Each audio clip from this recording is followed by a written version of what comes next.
Ball comes in, it's a wide one. Going to run one here. Rizwan's had a wild swing. He's missed it. It's actually been missed by Matthew Wade. So Finch, the slip, has had to run outside the circle to take that ball, and they'll scamper through for a bye. So after the first ball, it's Pakistan. Just glad to see that again. You know, the ball's swing. He's got a bit on it. Yeah, he's got a nick on that. My word, he's not going to get his eye, and he had a real swipe of that, didn't he? But he's clearly made his intentions.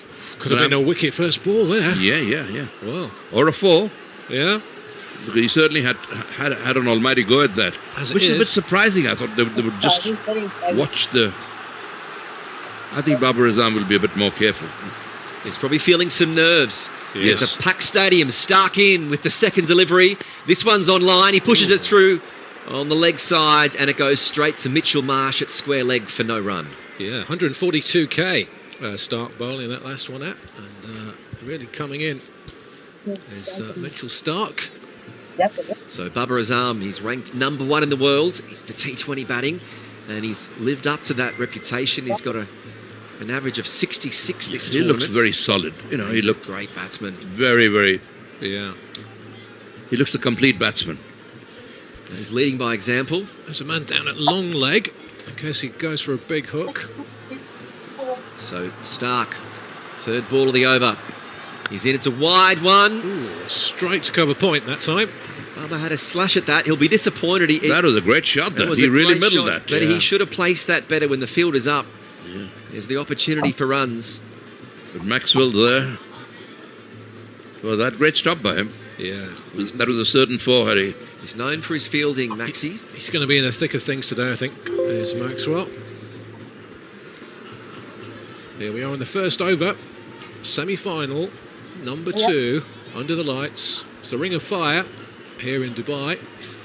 As Australia won the toss and chose to field. And Stark in again, he's over the wicket. This time Babar Azam gets a little nick off that, and it's down to fine leg for 4 runs, the first boundary here. 5 without loss. That was a gift. Yeah. You know, down the leg side, give Babar Azam an easy chance to just get a little touch on it, and he knows it's all the way for a 4. Well, he's prone early to spray the ball around Mitchell Stark. When he gets it on line, he's very hard to face, but you wait for that one straight out. That was a right bad delivery, but then at that speed, it's difficult to control all the time. Yeah. And the ball, of course, raced off to the fence. So 5 without loss, 2 more to come. And this opening over by Mitchell Stark. Babar Azam is facing. He's got 4 runs. Stark in again, over the wickets. Again, it's in the slot this time, though. It's going to be just a single. I thought about 2 runs, but down there to deep square leg for just 1 run here. So 6 off the over so far, including that bye. He is getting some swing. He's getting some late swing, Mitchell Stark. You're bound to with the new ball, you know. Yeah. So, I mean, and Babar Azam is allowing for that swing. You know, the way he's middled every ball he's faced so far. So, he looks in top form. So in the power play, there's still the fielders at deep fine leg and deep third man outside the circle. So plenty of room if Rizwan wants to go straight or over cover. Stark for the last ball of the first over. Ooh. It's a swing and a miss. That one was a wild swing. So that ends the first over. And Pakistan are 6 for without loss. You're listening to a Channel 2 Group global production. Yeah, I mean, Mohammad Rizwan, he's faced 2 balls. And he's certainly given the Pakistan captain and the Pakistani supporters a bit of a shock, you know. It's to, come on, what's he doing?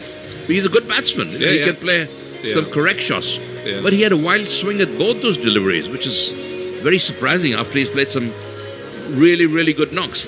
Is that the pressure of the moment? Could it be nerves? I don't know. He's... or maybe he's thinking that this is power play. So, but he's got to pick the right ball for that. He's just had a wild swipe at both of them. Luckily, he's survived. So it will be the Tamworth trundler, Josh Hazlewood, who is going to open the bowling from the other end here for the Aussies, who won the toss and elected to field. 6 runs coming off that first Stark over. So Hazlewood to Babar. So Hazlewood comes in. He's over the wickets. It's on a length outside the off stump and on the front foot. is Baba just back to the bowler along the ground. So there's no run here. 6 without loss. You know, I have a feeling, I have a suspicion that they've decided that Babar Azam is going to hold one end up, and from the other end, you start playing your shots. Yeah. Because, I mean, the very first ball that Rizwan faced, he had an almighty go. Yeah. You know, and he didn't even see where the ball was coming. He just... You think it might be a was game lucky to plan, get- yeah? Could be a game plan. Could Yeah. be. We'll soon find out. Hazelwood in again as he trundles in over the wicket. So this time it's outside the off stump, and that's a cover drive on the front foot, and Babar Azam gets another boundary. We've got another 4 here, and you can hear the Pakistan crowd celebrating that one. 10 without loss. Marvellous shot there. Great shot all the way along the ground. For the Class. moment it left the bat, you knew that was going to be 4. That was class all the way. He's getting some swing there, Hazelwood, Yeah. but it On did the affect rise, Bubba. he drove it on the rise there, on the up. And that's the hallmark of a very, very good player. And a man full of confidence. Well, crowd loving that one. 1.2 overs, 10 without loss. Hazelwood in again to Babar Azam, who is on 9. This one's swung in again. It's on to towards the leg side. They're going to run a quick single here, and throw comes into the stumps, but it's a bit wide, so they get a comfortable single with that played along the leg side. So 11 without loss. So it's Baba who's done the scoring, the bulk of the scoring for Pakistan. Rizwan still yet to get off the mark, and the Aussies will be letting him know that. Here we are, 1.3 overs in. Pakistan 11 without loss. That's a good bit of running, that, between the wickets. So Hazelwood's got 3 more. They've taken the slip out. Finch has gone. He was in there for Baba, but they've taken him out for Rizwan. They have read Rizwan's intentions, I feel. You know, Yeah. they know the Rizwan's here to have an almighty slug. As Hazelwood in to Rizwan, it's short this time.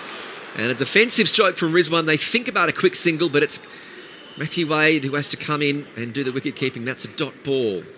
Pakistan 11 without loss. We're under the lights here at Dubai International Cricket Stadium as Australia won the toss and elected to field. 11 without loss, Pakistan. Rizwan's yet to get off the mark. He's facing Babar Azam. The captain is 10 from 7 deliveries. Got a couple left in this over. It's over number 2, bowled by Hazelwood, who's coming in again. Can Rizwan get off the mark here? Well, they're going to run no, they're not going to run. They thought about it, and just a little jab down to the man at points from a slightly wideish one, so no run here. Rizwan very, very anxious to get off the mark. I mean, wouldn't you be? Yeah. Every batsman wants to get off the But mark. from the first 2 balls that he faced, Yeah. he was not just trying to get off the mark, he was trying to knock the cover off the ball. Well, it's a World Cup semi-final, isn't Indeed, it? You're going to indeed. have nerves. No matter how much experience you have, you're going to have nerves. Or overconfidence. Or overconfidence, yeah. But I would suspect more nerves. But Hazelwood. Final ball of this second over. Hazelwood is in. It's short outside the off stump. He punches it to mid-off, and there's going to be no run. So at the end of the second over, it's Pakistan 11 for none, and you're listening to a Channel 2 Group global production. Well, I'd say honours even so far. Huh? At this early stage, got a couple of boundaries. Yes, Pakistan. indeed. They're just sparring at the moment. And Yes. Yeah. So, So we're going to see a change here from Aaron Finch. So far he used Mitchell Stark for the first over. He was none for 5. Hazelwood, there's a spinner coming on. none for 5. And Yeah. it's going to be Glenn Maxwell, Oh, my word. who's been effective. He was... Well, Glenn Maxwell should be very, very easy to face. Well, you say that, Well, but he's for these been 2 known. batsmen. Yeah, He's been known at getting a breakthrough in his first over. Absolutely, absolutely. It lulls them into that false sense of security. Perhaps they'll fancy him a bit too much Yeah. and try him over the top, but, you know, to come in, the power play's still on though, isn't it? Well, you can also see the field outside Yes. the circle. He's taken away the fine leg in the third man, and it's a deep mid-wicket and a deep long on. Yeah. As Maxwell's first ball comes in, and they push it to mid-wicket for no run, so there's a dot ball. This could be shrewd bit of captaincy, I think. Yeah. He's got a couple of wickets as Glenn Maxwell in his tournament. Maxwell in again to Baba, who's on strike. This time he chips it through on the leg side where there's no one inside the circle. It's going to be the fielder coming in from the boundary at deep mid-wicket, and they just get the single. Pakistan move for 12 without loss. Well, is Rizwan going to tee off? Well, you see, they're changing the field already. This time a deep square leg is going back, and the man at long off is coming up to be inside the circle. Yeah. It gets Long on, rather, inside the circle. yeah. Because I have a feeling he's going to tee off, yes. Well, Well, he's yet to score, he Rizwan. is, yeah. 12 on the board for Pakistan as Maxwell comes in around the wicket. And he has teed off. He's That's what I got said. Where's that Straight one six. gone? Straight. got it! Oh, And he's it's dropped it! dropped. It's It been held dropped. in the air for a long time. It's David Warner. One of the Oh. safest sets of hands in this not- Australian side. Not an easy catch running back. He was coming in from mid-off. The trap was set. Aaron Finch had brought the fielders up mid-off and mid-on. And Maxwell skied one up. Yeah, we knew he was going to tee off. But no, he should have taken that. He should have caught that. He was running backwards. Yeah, no, but still, the ball was in his It slipped the palm out, of didn't his it? hand. Yeah. Yes, That's a bad drop. Maxwell not too happy about it. Oh, as Warner dropped the World Cup. Too early. A bit early to say. It's one of my favourite sayings, Richard. But as Maxwell comes in, fourth ball of the over, and again Rizwan charges him. They hesitate for the single, but they manage to come through. And a let off for Pakistan this over. They move to 17 without loss. First bit of drama we've had. And what a bit of drama that was, huh? Well, there's always a difficult catch running backwards, Yeah. but he hesitated. He just stopped and then ran fast again. Yeah. He may have Warner caught it- knew. I mean, Rizwan top edge that, didn't he? It Yeah. was just not. Warner knew he should have caught that. He didn't quite top edge it, hit the top of the bat, I think more. He didn't quite middle it. Yeah. That's why. Maxwell in, and at this time Babar, who was going to pull that one through on the onside for no run. One more to come in the over. Well, 17 without loss. Pakistan, they could so easily be one down here. And Mohammad Rizwan not quite getting hold of one. David Warner spilling. This time he's gone for a sweep as Babar Azam, and that's going to be one bounce four over backward, just back of deep mid wicket. Square leg. So that's four more here. Pakistan are 21 without loss. And at the end of the third over, you're listening to a Channel 2 Group global production.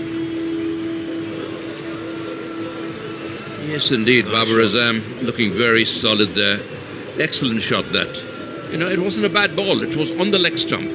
So had he missed it, could have been a good shot for an LBW. So the experiment of Glenn Maxwell coming on, it almost came off for Aaron Finch. Mm-hmm. There was a drop catch and it turned out to be quite an expensive over. 10 runs off it.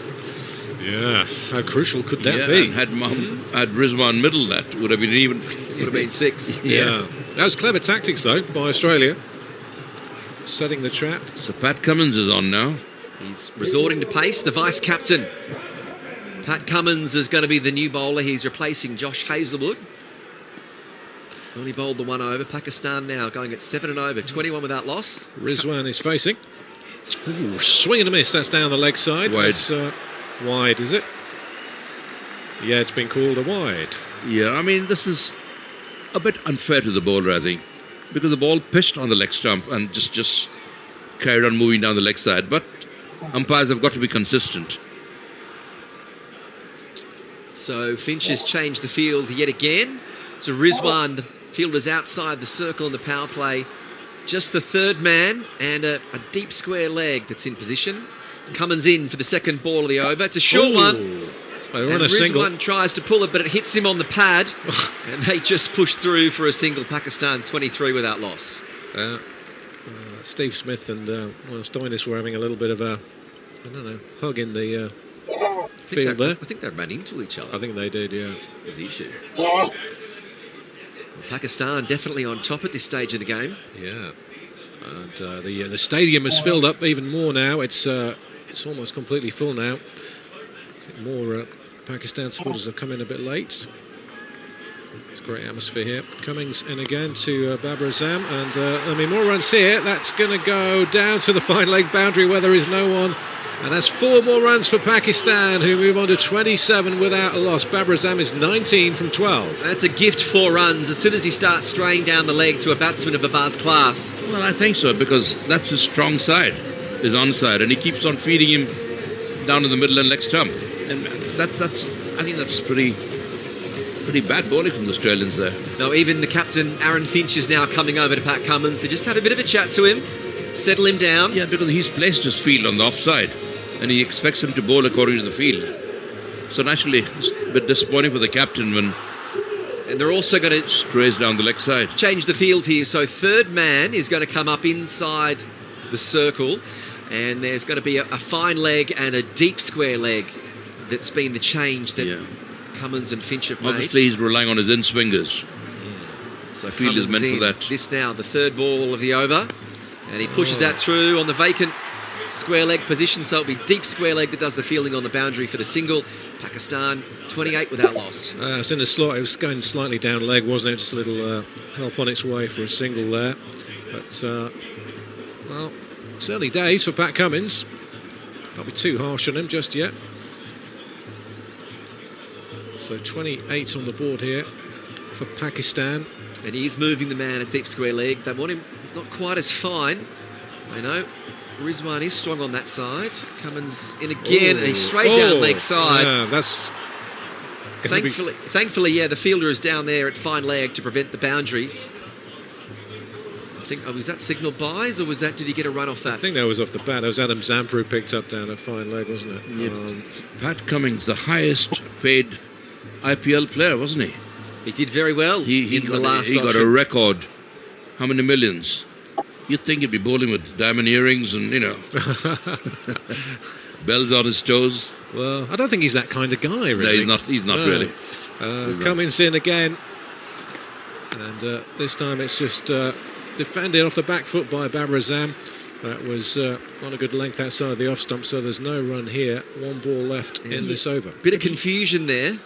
It was Rizwan who was backing up a long way before he was sent back by his captain. It's halfway down the pitch. So there was never a run there, was there? No. They're going along well. Run rate now 7.5 and over. One more to come in this first over from Pat Cummins. It'll be Cummins to Babar, and this one's short outside off stump. They think about a single. Well, Babar would have been caught short there if the throw had been on the stumps, but that brings an end to the fourth over. Pakistan 29 without loss, and you're listening to a Channel 2 Group global production. And I'm now going to make way for Anurag Malhotra, who's going to join Kitch, and he'll be in the comms box in just a moment. Of course, Farouk Engineer is here as well, so We'll change. what a game. We'll bring Anurag in to get a different perspective, and really it's all been Pakistan, hasn't it? They're definitely on top from the here. start that we've seen, it's going to be a cracking game, I think. This has got all the makings of a superb match, yet once again, worthy of a semi-final of the T20 World Cup. So it's tremendous to be here, the Ring of Fire Stadium. All credit to Dubai. All the wickets have been really, really good. But this is the best. Indeed. As we welcome Anurag Malhotra, how do you see this game has been playing out in the first 4 overs? Good evening, Kech, and a very good evening, Farouk. I think we have a pot boiler on our hands here. And as far as the game so far is concerned, my perspective is Mohammad Rizwan's been a little iffy, but this man, Babar Azam, he comes into this game with a huge amount of runs in this World Cup. And he's looking good, isn't he? He's looking absolutely fabulous, and for Australia, he's the danger man. So it's Hazlewood who's now changed ends, and that's a tremendous stroke. Just a flick off the pads for Rizwan, and that's 6. We have a maximum, a 6 over deep square leg off Josh Hazlewood, and Pakistan are now 35 without loss. Well, as soon as I said that Rizwan's looking a little iffy, just to prove me wrong, Well, the he struck commentators that, curse. well, working the other way. He's been trying that, hasn't he? From ball 1, he's been trying to play that shot. Obviously, that's a strong point. He was a bit unlucky against Mission Stark, but he picked the right one. What a great shot! And so impressed by that effort by Warner. Phenomenal catch. amount of fielding that was. So the second ball from Hazlewood, it's short outside off, and they're able to just push that through to the sort of the short fine leg position, and they just scamper through for the single. So Pakistan Yes, you're right. It's to always 36 without loss. very difficult catch, running back. Yes, he was running backwards. behind, absolutely. But I think he tended to slow down a bit. He didn't judge it as well. He'd be disappointed because he thought he should have once you reach the ball with both hands, you'd expect at this level to catch it. Yes. But very good effort indeed. And I wonder if he may have fortunate lost for it. Pakistan. If he may have lost in the lights at some point. They're quite low lights here on a cricket standard. Hazelwood in again. This one's short. It's Baba who's tried to pull it, but he's pulled it straight. It's been well fielded by David Warner, who's been coming in from mid-off, and he'll just keep it to a single. So Pakistan move to 37 with that loss. Well, every run that Rizwan scores, it'll hurt David Warner. Well, You think, shouldn't I have taken that catch? I wish I'd got it. I wish I'd run a bit quicker. I wish I'd judged it a little better. Yes, absolutely. It would have been a phenomenal catch, but you can't take away from the commitment what we have seen of the Australian fielding so far. Indeed. They're throwing themselves at everything. They know this is such a crucial game. It's a make it or break it game for them. Rizwan on strike. He's 14 off 11. It's short. He's taken a big swing over mid-wicket, but it's a swing and a miss, and the Aussies are thinking, ooh. Well, he picked it up. He picked up a slower ball, and he thought, wow, this is the one to have a go. So hats off to him. He picked it up very quickly, and that's a sign of a good batsman. And you're doing well, Farouk, because you're the way up here, and you can tell it's a slower ball before we've even seen the time on the... No, on the because screen. you can tell, from the way he's going to deliver that ball, there's going to be a slower ball. Well, some bowlers change their action, some change their grip. So it was picked easily there. Yeah, so Josh much comes Hazelwood. into play. The cross seam, the seam, and the slower one, back of the hand. Absolutely, the batsman always guessing. So Hazelwood in. It's a fuller ball this time. Rizwan pushes it through. It's going to be a quick single. David Warner decides not to throw the stumps. So Pakistan moved to 38 without loss as the crowd are getting into the Mexican wave here at the Dubai International Absolutely, Stadium. the environment here is electric, to say the least, and the support for Pakistan, absolutely, as we were saying earlier, can't see too many yellow shirts here, but for the security kit, as you said. But I'll tell you, this stadium has come alive suddenly, and Pakistan have phenomenal support. Farouk, does this kind of support help the team play better or put more pressure? Of course, it bucks the team up, doesn't it? Hazelwood in, last ball, the over, it's edged, and they think about a quick single. The throw is going to be coming in from Adam Zampa, but it's wide, so that ends the fifth over. Pakistan going well, 38 without loss. You're listening to a Channel 2 Group Global production.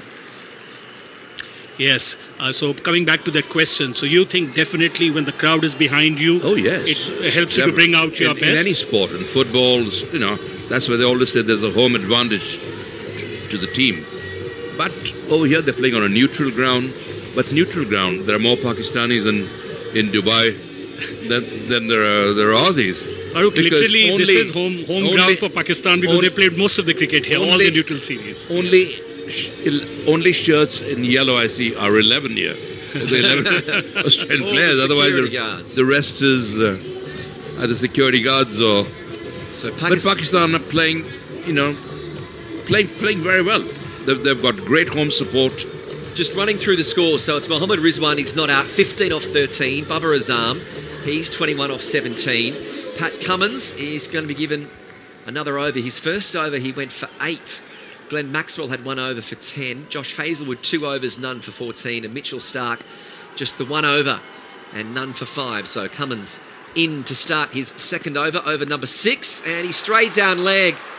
Well, this time there is the fine leg that's in place, so they'll get the single. Pakistan 39 without loss. So what a good game here and such a crunch match. Australia, Pakistan, and if you see the head-to-head between the two teams, Pakistan is far ahead as far as the T20s are concerned against Australia in this format of the game. So they bring in a lot of confidence into the game. And the other thing is they've not lost a single game so far in the World Cup. So that too must be really helping them, and they have come out all guns blazing. Cummins in, this time Babar pushes through on the onside. That's a Lovely great shot. He's placed that well. David Warner's putting in the big strides. He'll pull it up about 10 yards short of the boundary, so they will come back there for 3 runs. I think they made it through, so Pakistan now 42 without loss. And Kech, Babar Azam kind of likes Australia. He's got a very good record against Australia. He scored many runs, and it is one of his favourite teams to score against. Well, Babar Azam is a class player. Absolutely. Without a doubt. No doubt he's the number 1 ranked player. Absolutely. He's played some superb shots. I mean, he's unbeaten on 34 in 24 off 18. 24, sorry. And he was dropped. We have to say David Warner put him down halfway through the third over. Cummins in. It's a full ball. It won't be a no ball. And has it been saved? No, it hasn't. You can tell the reaction from the Pakistan fans. Glenn Maxwell, one of the best fielders in this tournament, couldn't do enough. So 4 runs come up for Rizwan, and Pakistan are 46 without loss. Loose delivery there, 145 kilometers waiting to be hit, and absolutely a full toss. And well, the quicker they come, the quicker they go. Absolutely. And a full toss especially. He's letting the ball do all the work. He's just middling the ball. The Aussie players not looking very happy with that, because they thought Glenn Maxwell should have made a better effort and stopped that Finch has changed the field again. There's the fine leg and the deep square leg in place. Off field is stacked. Cummins in. It's a shorter ball. Rizwan pushes that through defensively on the onside for no run. So a good little partnership here, opening partnership. Rizwan 20 of 16, Babar Azam 24 of 18. Rizwan started a bit shakily, but I think he's coming into his own now, striking the ball pretty well. And Australia would be wanting that one breakthrough. There's a bit of hesitancy in running between the wickets. And, a run out would be the worst. I don't want to put a jinx on Pakistan, but there is a bit of hesitancy running between the wickets. So. Yes, we've seen that. Cummins in, a shorter ball. Rizwan, he fell over himself at the end. He was trying to push that through on the onside, but he couldn't connect. So another dot ball. Kesh, he had him on his fours there. Yeah. That ball was a bit too much for Rizwan. It was quicker than he expected. And he did well to keep it outside, away from his stumps, but he was on his all fours, but no damage done. And Pakistan really good start for them here, 46 for no loss, the kind of start they wanted, the kind of confidence they have carried from their earlier games, again as a showcase here, being highlighted here, and that man, Babar Azam, leading from the front as the captain of the team. All the makings of a tremendous game, this. Cummins in, last ball, the over, looking straight down leg again, and there's another dropped catch. It's Adam Zampa, who was at deep fine leg, and he's put the batsman down. Can you believe it? They'll just get the single. Well, there's now 2 dropped catches. It was David Warner who dropped the catch in the 3rd over, and now we've seen Adam Zampa put it down. This is not turning into Australia's night. At the end of the 6th over, it's Pakistan 47 without loss. You're listening to a Channel 2 Group global production. Well, this catch was definitely the easier of the two, because in the earlier catch, Warner was running, the wrong side. He was running behind the ball. And this one was quite a regulation catch, especially at that level. These catches have to be taken, and they could cost a lot. It would have been an excellent catch had he taken it, because going forward, it's never easy. It was quite flat. It would have been an absolutely brilliant catch had he taken it. And that's why Pat Cummins was the first to applaud. Well done for saving a 4. But, as you say, at this level, catches win matches. The Australians are quite capable. Now, this wasn't taking a catch. This was actually making a catch. He made a catch out of a thing. He went forward. Would have been a brilliant catch had he taken it. And we see the introduction of Adam Zampa, and he's had a fine tournament. He has. What have you liked about him so far, Anurag? Well, I tell you, the way he bowls, he reads the batsman, he bowls a good line and length. Also, wherever there's a little bit of help from the pitch, he's been able to invoke the false strokes from the batsman, and he's picked up, there are only 2 bowlers in this tournament who picked up 5 wickets. Just look at the psychology here. Yeah. Adam Zampa has just dropped a catch, and he's come on a ball straight away. He's That's put the him way on. to redeem himself. Come on, Captain redeem says, yourself straight away. Come on, mate, do something. So the end of the power play period has seen the field change. It's Zampa facing Rizwan. It's outside off, and Rizwan uses his wrist just to push this down for a single, and Pakistan move to 48 without loss. What I like is he doesn't hesitate to give air, and he likes to invoke the false strokes from the batsman. He takes the risks. And that is a sign of a good, brave bowler. And he has the skill set as well to back that. I think it's a very good change bringing Adam Zampa on at this time. Zampa, second ball. This time he's facing Babar, who drives on the onside, and it's going to be long on with just the single there. So they're chipping it around now. He's cleverly bowling it just outside the off stump, wanting the right-hand batsman to play a cross-bat shot with every chance of getting a top edge. But with every ball, this Pakistan opening partnership is getting strong and causing more problems for the Aussies. Zampa in. It's a fuller ball this time. And he's deceived Rizwan there, who can't middle it. And they'll get another dot ball. Pakistan 49 without loss. See, that's what you like about Zampa. He's giving the ball a lot of air. He knows the pitches here really do not, help spin. You don't get much spin. Bowls accurately and always wants the batsman to come and take risks against him. So that one on strike to Zampa again, and they'll again just push it down to Steve Smith, who's there at long on, and they'll get the single, and the crowd will applaud because that brings up the 50 for Pakistan, doing it easy here without losing a wicket, running along at 7.5 and over, and they're on track for a very big score. Absolutely, yes, and 7.5, and that too in the power play. They've been very successful, helped by a couple of drop catches. Just the kind of start they wanted in a big match like a semi-final here. And again, Zampa bowls well, keeps the batsman quiet. It's a dot delivery. Pakistan 50 for no loss. This is over number 7. One more delivery to come. Zampa's got the ball in his hand, and Pakistan scoring at a good run rate, 7.32. Rizwan batting on 23 of 21. Babar Azam, that man, tremendous form, 25 of 20. This game has been all Pakistan so far. Australia putting down 2 catches, David Warner and Adam Zampa. Final ball of Zampa's first over. Babar charges. He only plays a defensive shot, so they'll just scamper through for a single. So the end of the 7th over, it's Pakistan 51 without loss. You're listening to a Channel 2 Group global production. Yeah, you saw how Zampa, he changed his length. He read the intention of Babar Azam. He wanted to step out to him, and he just shortened the length, didn't allow him to get away. And that's why I think Zampa is a very, very effective and a very intelligent bowler. And that's the reason he has the kind of record we've seen as far as this tournament is concerned. He's been brought in at the right time too, because I think this is just having dropped a catch. Come and redeem yourself. But apart from that, he's a very confident bowler. He's bowled an excellent line and length. Just bowling outside the off stump, taking the ball away from the right-hander, tempting the batsman to have a go and to have a top edge or whatever. So it's a wonderful change. And it's... you made a very good point that, he just dropped a catch and the captain, brought him in. I've seen some of the top captains, and Virat Kohli does that as well. Whenever he sees one of his fielders has not fielded well, and he's, of course, a bowler, he would get him in to, give him an opportunity to get his confidence back and throw him in the deep end and say, okay, go now and do your bit. Well, we're seeing a change here. Finch hasn't gone back to his strike bowlers. He's gone to the part-timer Mitchell Marsh, who's brought in, and this time it is Babar who pushes it through. He cuts it well, but the fielder at deep cover is going to get the throw in from the boundary, and he'll keep it to 2. So Pakistan move along to 53 without loss. You're listening to a Channel 2 Group global production. I'm Lachlan Kitchen alongside Anurag Malhotra, and I think we're going to be joined by the legend, the 2-time winning World Cup captain, Sir Clive Lloyd. I said that last time when he reminded me in 3 World Cups he only lost 2 matches. I think that was what it was. Absolutely. Sir Clive is in soon. Marsh coming in for his second delivery, and this one is he's pulled that well. It's going to split the fielders. 4 runs for Pakistan. It's split long on and mid-wicket very well, and Anurag, that's a great shot. Absolutely brilliant shot, right from the middle of the bat, and no chance to the fielder there in both those positions, and hits the boundary for another 4.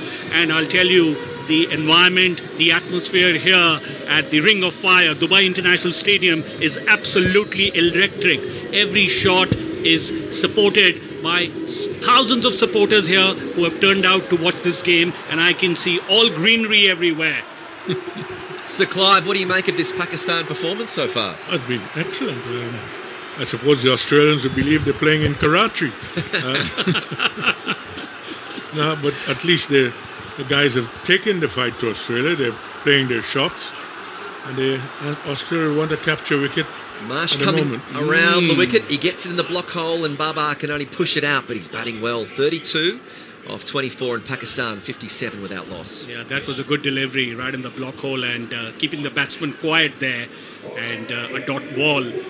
So this game, such a critical, crucial game. It's now or never. Both the teams aspiring for that top slot to go into the finals play. New Zealand waiting there for one of the winners here. And what a game of cricket we're having so far. Marsh it again. He's around the wicket. It's a fuller ball. It's been placed well through cover.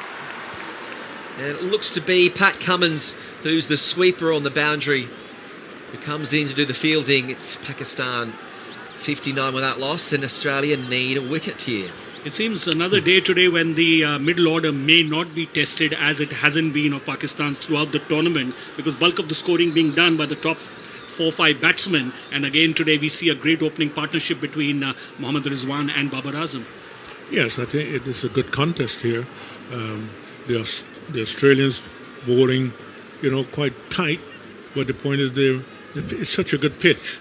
They're playing their shots at will, and the Pakistanis. And Australia put down 2 catches so far, which is a bit something that you don't see often. Mitchell Marsh in. This is the 5th ball of the over. It's the slower bouncer. And I think that's going to be called, that will be called a head-high wide. So Mitchell Marsh is going to have to bowl that one again.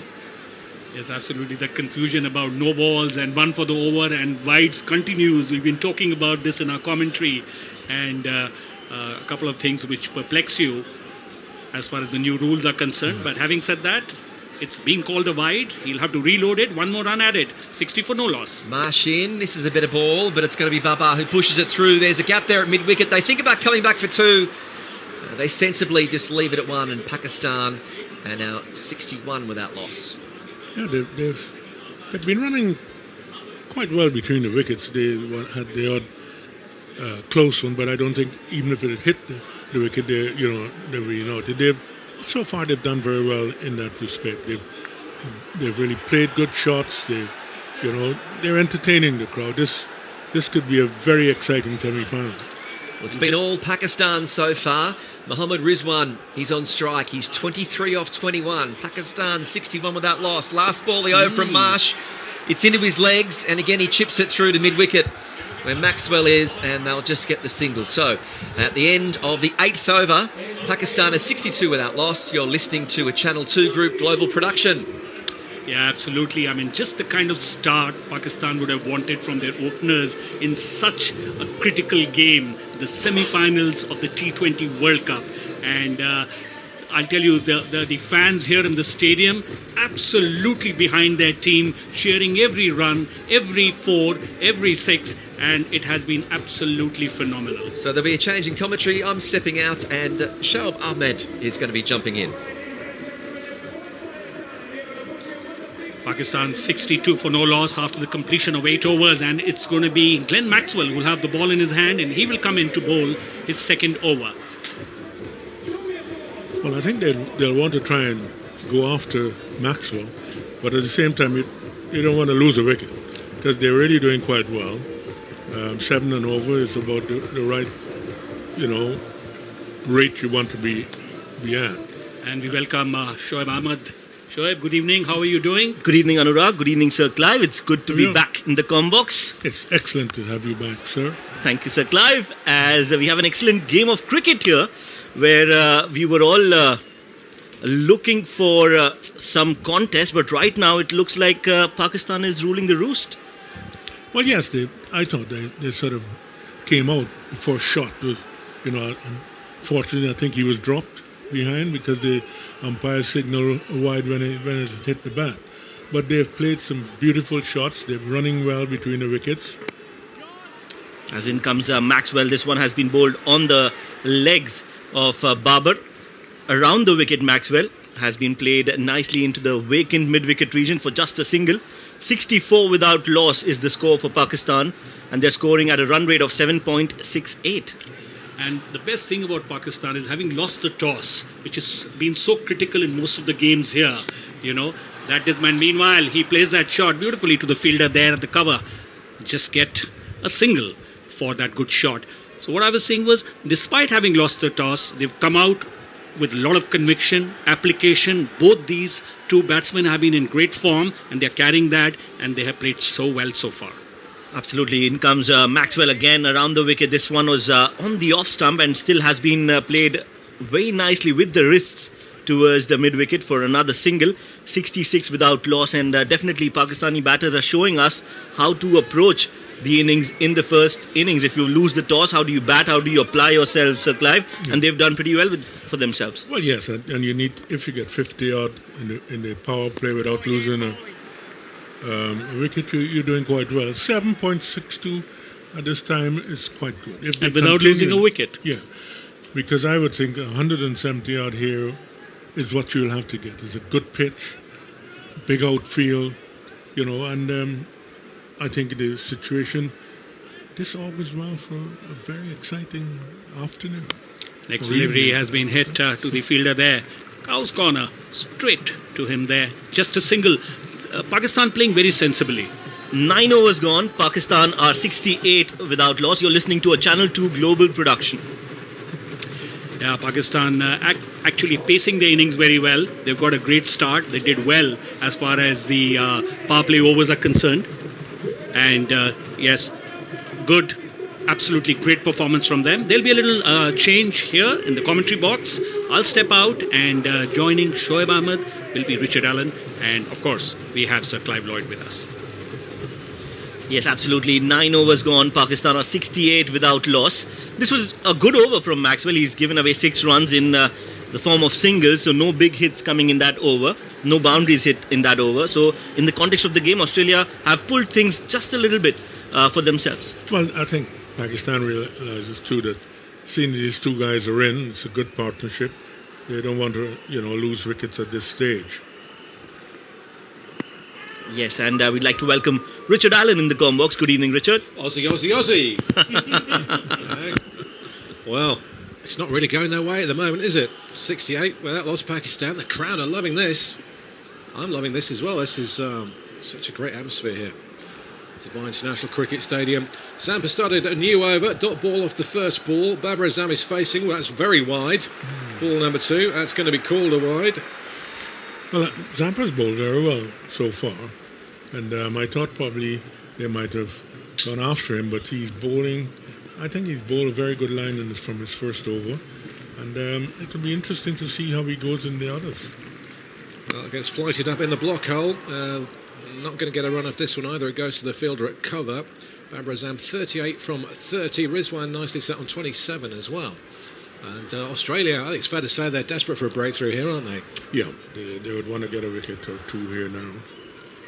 Zampa in again. He's over the wickets. Again, it's right in the block hole. Gets a bit of bottom edge of the bat on it this time. Babar Azam gets a single down there to the fielder mid-on. So one more. That brings up 70 now. Run rate 7.37. What was it you were saying about 170, you think, maybe, Sir Clive? You have to get 175, you might be, cooking. Cooking, yeah. But anything lower than that on this pitch here, yeah. I don't think it's going to change. Well, he's come down the wicket this time as Rizwan, but it wasn't really there to be hit. Again, he finds that fielder mid-on, and they'll pick up just 1 run, so 71 without a loss. That was a good ball there from Zampa, and he's been bowling really well so far in his spell. 1.4 overs, he's given away 7 runs and hasn't taken a wicket. So definitely now they will be itching for a boundary here. Pakistani batters, as in comes Zampa outside of a fuller length delivery, has been cut but straight to the point fielder. No run there. Babar Azam is on 39 of 33 and Rizwan is on 28 of 26. This is a good partnership. When do you think, Sir Clive, they would want to actually up the ante and try to take on the opposition a lot more? I think once they get to 100, and if they get it in the next 4 overs or so, they just want to up the ante. Oh, it's gone big this time. Babar Azam has been caught out a deep in wicket. That's Maxwell who's taken the catch. And that's the first wicket down. Babar Azam goes for 39. He was going for a big one there, and he just didn't middle it, did he? He didn't. And actually, this is a reward of good disciplined bowling coming in from Zampa. He kept it tight. This one was outside off, played against the spin. Babar Azam did not time it too well, found the fielder at long on, and he wouldn't miss that. David Warner is very, very happy with that catch, and he should be. This is wicket number 1 down for Pakistan. 71 without 1 after 10 overs. You're listening to a Channel 2 global production. Yes, I think Zampa's bowled very well. He bowled good line. He didn't give them too much to cut. He didn't give them too much to drive. And the one that was just on there, and if you notice, he's getting a little bit of purchase with his leg spin. Yes. So he hit across and he didn't get it a full bat on, and it hit it to a guy that really is a safe pair of hands. So that might set back Pakistan a little bit, because Rizwan is not as flamboyant, I presume, as Babar Azam, and if they can pull it back for another 2 overs or 3, they would have done very well.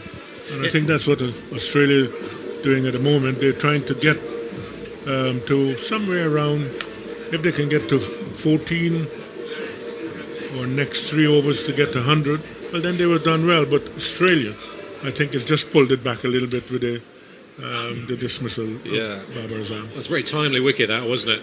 Yeah. And, he's had a great tournament, hasn't he? Adam Zampa. Now, that was a very valid point about Rizwan. He's almost scoring a run a ball, so he's not looked his usual self, Rizwan. And right now, we've got the new man in. Number 3 is Fakhar Zaman, who's a left-handed batsman. So, Sir Clive, do you think this is a blessing in disguise against the leg spinner? Yes, but the point is that he is getting some purchase, and he's just coming. I doubt whether he will get the better of Zampa. Zampa's bowling, he seems to be on the spot. He feels buoyant, he's confident, because he's going up in the air and so on. He's not pulling it down. So that means that if they lose another wicket here, Lirisman, there are 2 guys now who have to start again. So the point is that I think Australia will be quite happy at this situation. Well, and Maxwell's only got 2 more overs, so if they can get rid of his 4 overs, to about 20 odd, they've done very well. So yeah, Maxwell's going to come back on for his 3rd over in just a moment. So 71 on the board, 1 wicket down now, run rate 7.32. Well, we've got almost a full house in the Ring of Fire, Dubai International Stadium, as we see the fans switching on their torchlights on the phones and waving them. And that is such a beautiful sight. I don't know if that is a situation telling the players, are you not seeing the ball? Well, they've done well. I assume Pakistani supporters will be pretty happy with the performance they've put on so far. 10 overs, 71 for 1. Absolutely, yeah. They would take that any day. Yeah.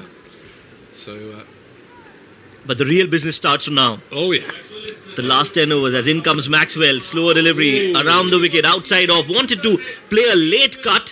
Completely missing on that occasion. Lucky he didn't get any bat onto it. The ball went into the hands of the keeper. No run there. Good start from Maxwell. And now Rizwan and the Pakistani batting lineup looks a little bit on the back foot.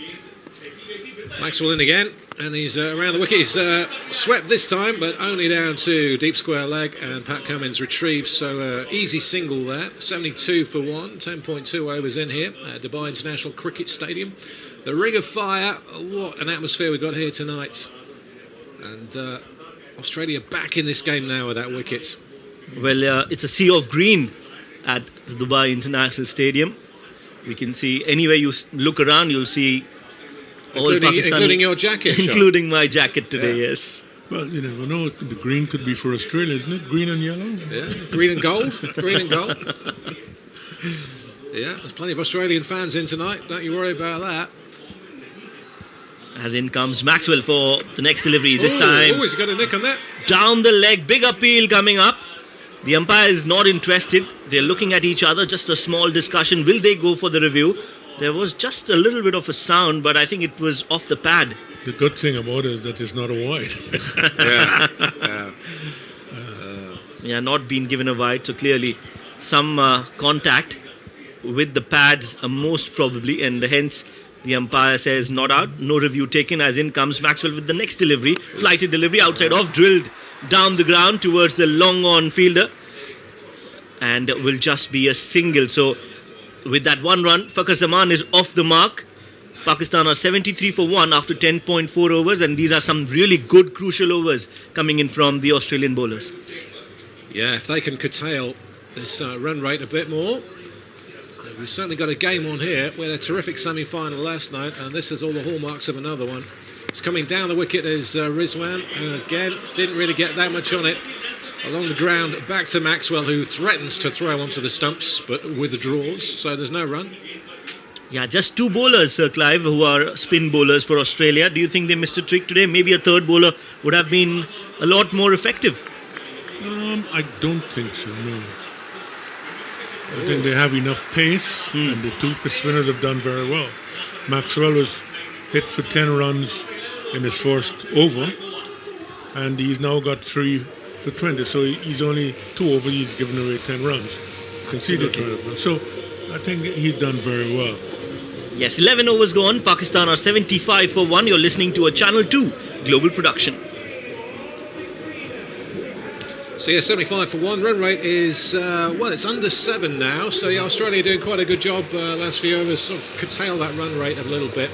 And as often happens when a wicket falls, kind of spoils the momentum a little bit for the batting side. But Rizwan's well set, 31 from 30, but he's going to want to look to get a crack on with that run rate, isn't he? Oh yes, absolutely. I think not a lot of time for Fakhar Zaman to set himself in. He needs to get going as soon as possible, and especially target Adam Zampa, who is definitely bowling a lot better. Throughout the tournament, he's been exceptional, Adam Zampa. So this is going to be an interesting contest, as in comes Zampa with a googly outside off. This one has been played straight down towards the long on fielder. 1 run taken, wanted to go for the second, Rizwan, but Fakhar Zaman sends him back. So just a single added to the total. 11.1 overs. Pakistan are 76 for 1. Yeah, as the crowd here are waiting for another big hit. Celebrate another big Pakistan 6 here. That's what they want. Such a great atmosphere in the stadium right now. This is got all the hallmarks of another great semi-final after last night's heroics from New Zealand. Oof. Another fuller delivery, this time into the vacant mid-wicket region between the mid-wicket fielder and long on. That is a big gap there, so they will definitely get 2 runs. Played along the ground, so that was good. And they get 2 runs for that shot. So 78 for 1 now after 11.2 overs. Rizwan is on 33 of 31. Fakhar Zaman is on 2 of 3, as Zampa has been exceptional in this match as well. 2.2 overs for him so far. He's given away just 10 runs and taken a wicket. So Zampa in again. And he's over the wicket to Rizwan, who's gone big on him this time. And that should be 6 big ones. The crowd go wild over deep mid-wicket. And then all of a sudden they do get a crack on. They're 84 for 1 Pakistan. Rizwan moves on to 39, and he really got hold of Zampa that time. Yes, that was a good shot. That it was just on or about the middle and off, and he picked it up nicely, and he got full back on it, and it was, the minute it left the bat, it was out of here. Oh yes, 86 meter 6, that one coming from the bat of Rizwan. And that was a rare poor delivery. It was the googly, but onto the middle and leg, and a little fuller as well. So Rizwan making full use of that loose delivery and dispatching it over the cow corner for a huge 6. In comes Zampa, flighted delivery outside. Oh, streaky. Well, that was an edge and missed by Matthew Wade. Just trickling away towards the third man for another 4. So this is adding insult to injury for Adam Zampa. 13 from this over so far. This is going to be one of those crucial overs in the game. Goes for a big 6, and then there's this big swing here from a one that, turned away from the batsman. Actually, I should have taken that. Actually, it wasn't a big edge. Yeah. So Zampa's in again. This time down the leg side. It's a fullish one. There's an appeal here for a caught, but no one's really interested. Goes back to the bowler. There's going to be a dot ball, a welcome dot ball here for Australia. This time Matthew Wade giving it that extra effort. As we see in the replay, there was some extra purchase from the wicket. There's a patch. Yeah. The foot marks are there, and that's where exactly the ball pitched from Zampa. In comes another big shot, this time straight down the ground. One bounce to the long off fielder. Smith there will take that and throw it back to the keeper. So end of the 12th over, and Pakistan are 89 for 1. You're listening to a Channel 2 global production. Yeah, 7.42 is the run rate. I'm going to make way for Lachlan Kitchen will be joining Shoaib and Sir Clive. I think there's a situation where Pakistan now have to look for 4s and not singles, and I think the spin bowlers have done very well for Australia. They haven't been, sort of carted around the place. They've bowled their 7 overs. I think this guy is not coming back on. I thought he was coming for his last spell. Maxwell, but they're bringing a bit of pace on to see if they can probably capture a wicket or 2 here. Yes, absolutely. And let's welcome Kitch in the Combox. Welcome, Kitch. Yeah, it's going to be, thank you very much, gentlemen. I'd like to say Australia in a bit better position than this, but Pakistan, they batted exceptionally well. You know, Australia put down those 2 chances.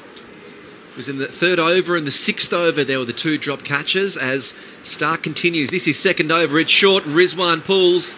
It's going to be taken by Maxwell at deep square leg for the single, and Pakistan move to 90 for 1. You didn't think that that was a catch by the wicketkeeper? I definitely think. Well, that was. Yeah, I thought he just sort of missed one. No, there was Matthew Wade. He's been good. I mean, he missed one. He missed the hat trick ball off Adam Zampa on this ground, and then he's missed another one here. He's got to buy a lot of meals for this guy. Yes, and this is an interesting change to bring Stark into the attack. Mitchell Stark. And he will be bowling to Fakhar Zaman, who's on 2 of 3. As in comes Mitchell Stark over the wicket, crosses the umpire, Yorker length delivery, nicely dug out by Fakhar Zaman, straight back to the bowler, no run there.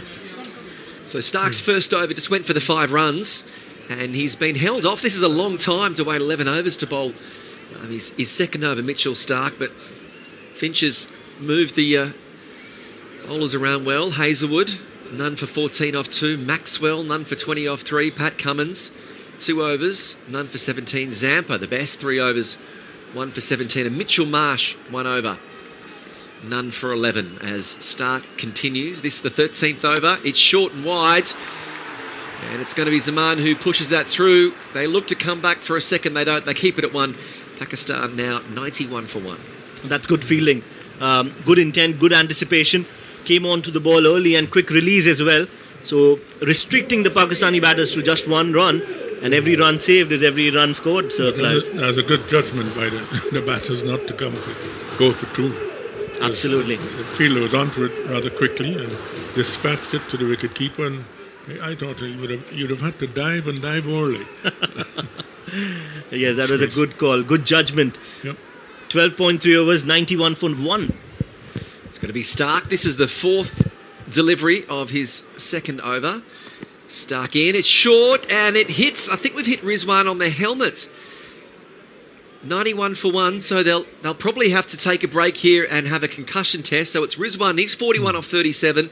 And Zaman is the non-striker's end. He's 3 off 3. We're seeing the replay, and he's attempted the hook shot. He's completed the shot, but it's hit him there on the side of on the grill.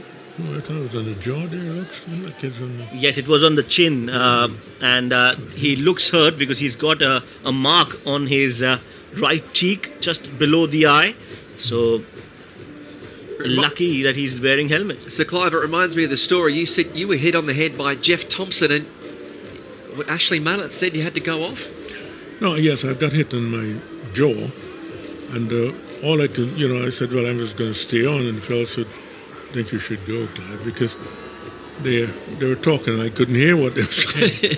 It had severed a nerve from my jaw to the ear. Oh. So I had to go in and stay there for about half an hour, 3/4 of an hour, lying on the bench. But that was part of it. I think he's got a bit of a mark there, isn't That's it? right. Yeah. You can already see that a big lump has come up on the right side of his face. I mean, he's smiling and laughing, but they tend to give them a concussion test before the game, and then they halfway through make sure it's still got the same results. This is a serious blow, actually, because it hit him on the jaw, because you don't know, these have sort of delayed effects of something, like being hit in your head. And you might have clotting or something in the evening. It happened to one of our players.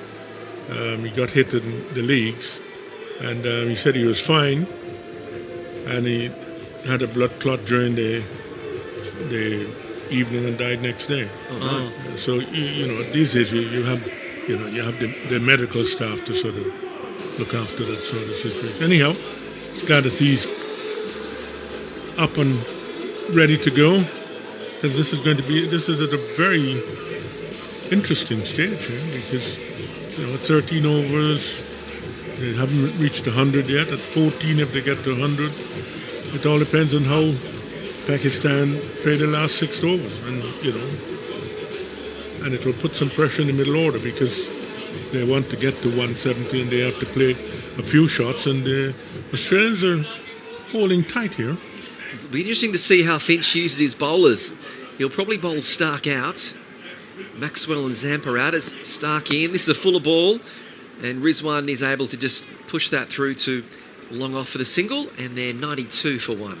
Well, it's not always easy to get back into the focus that you were once you're hit on your helmet or anywhere for that matter. And it will be a challenge now for Rizwan to focus back into the game because his wicket is very, very crucial for Pakistan.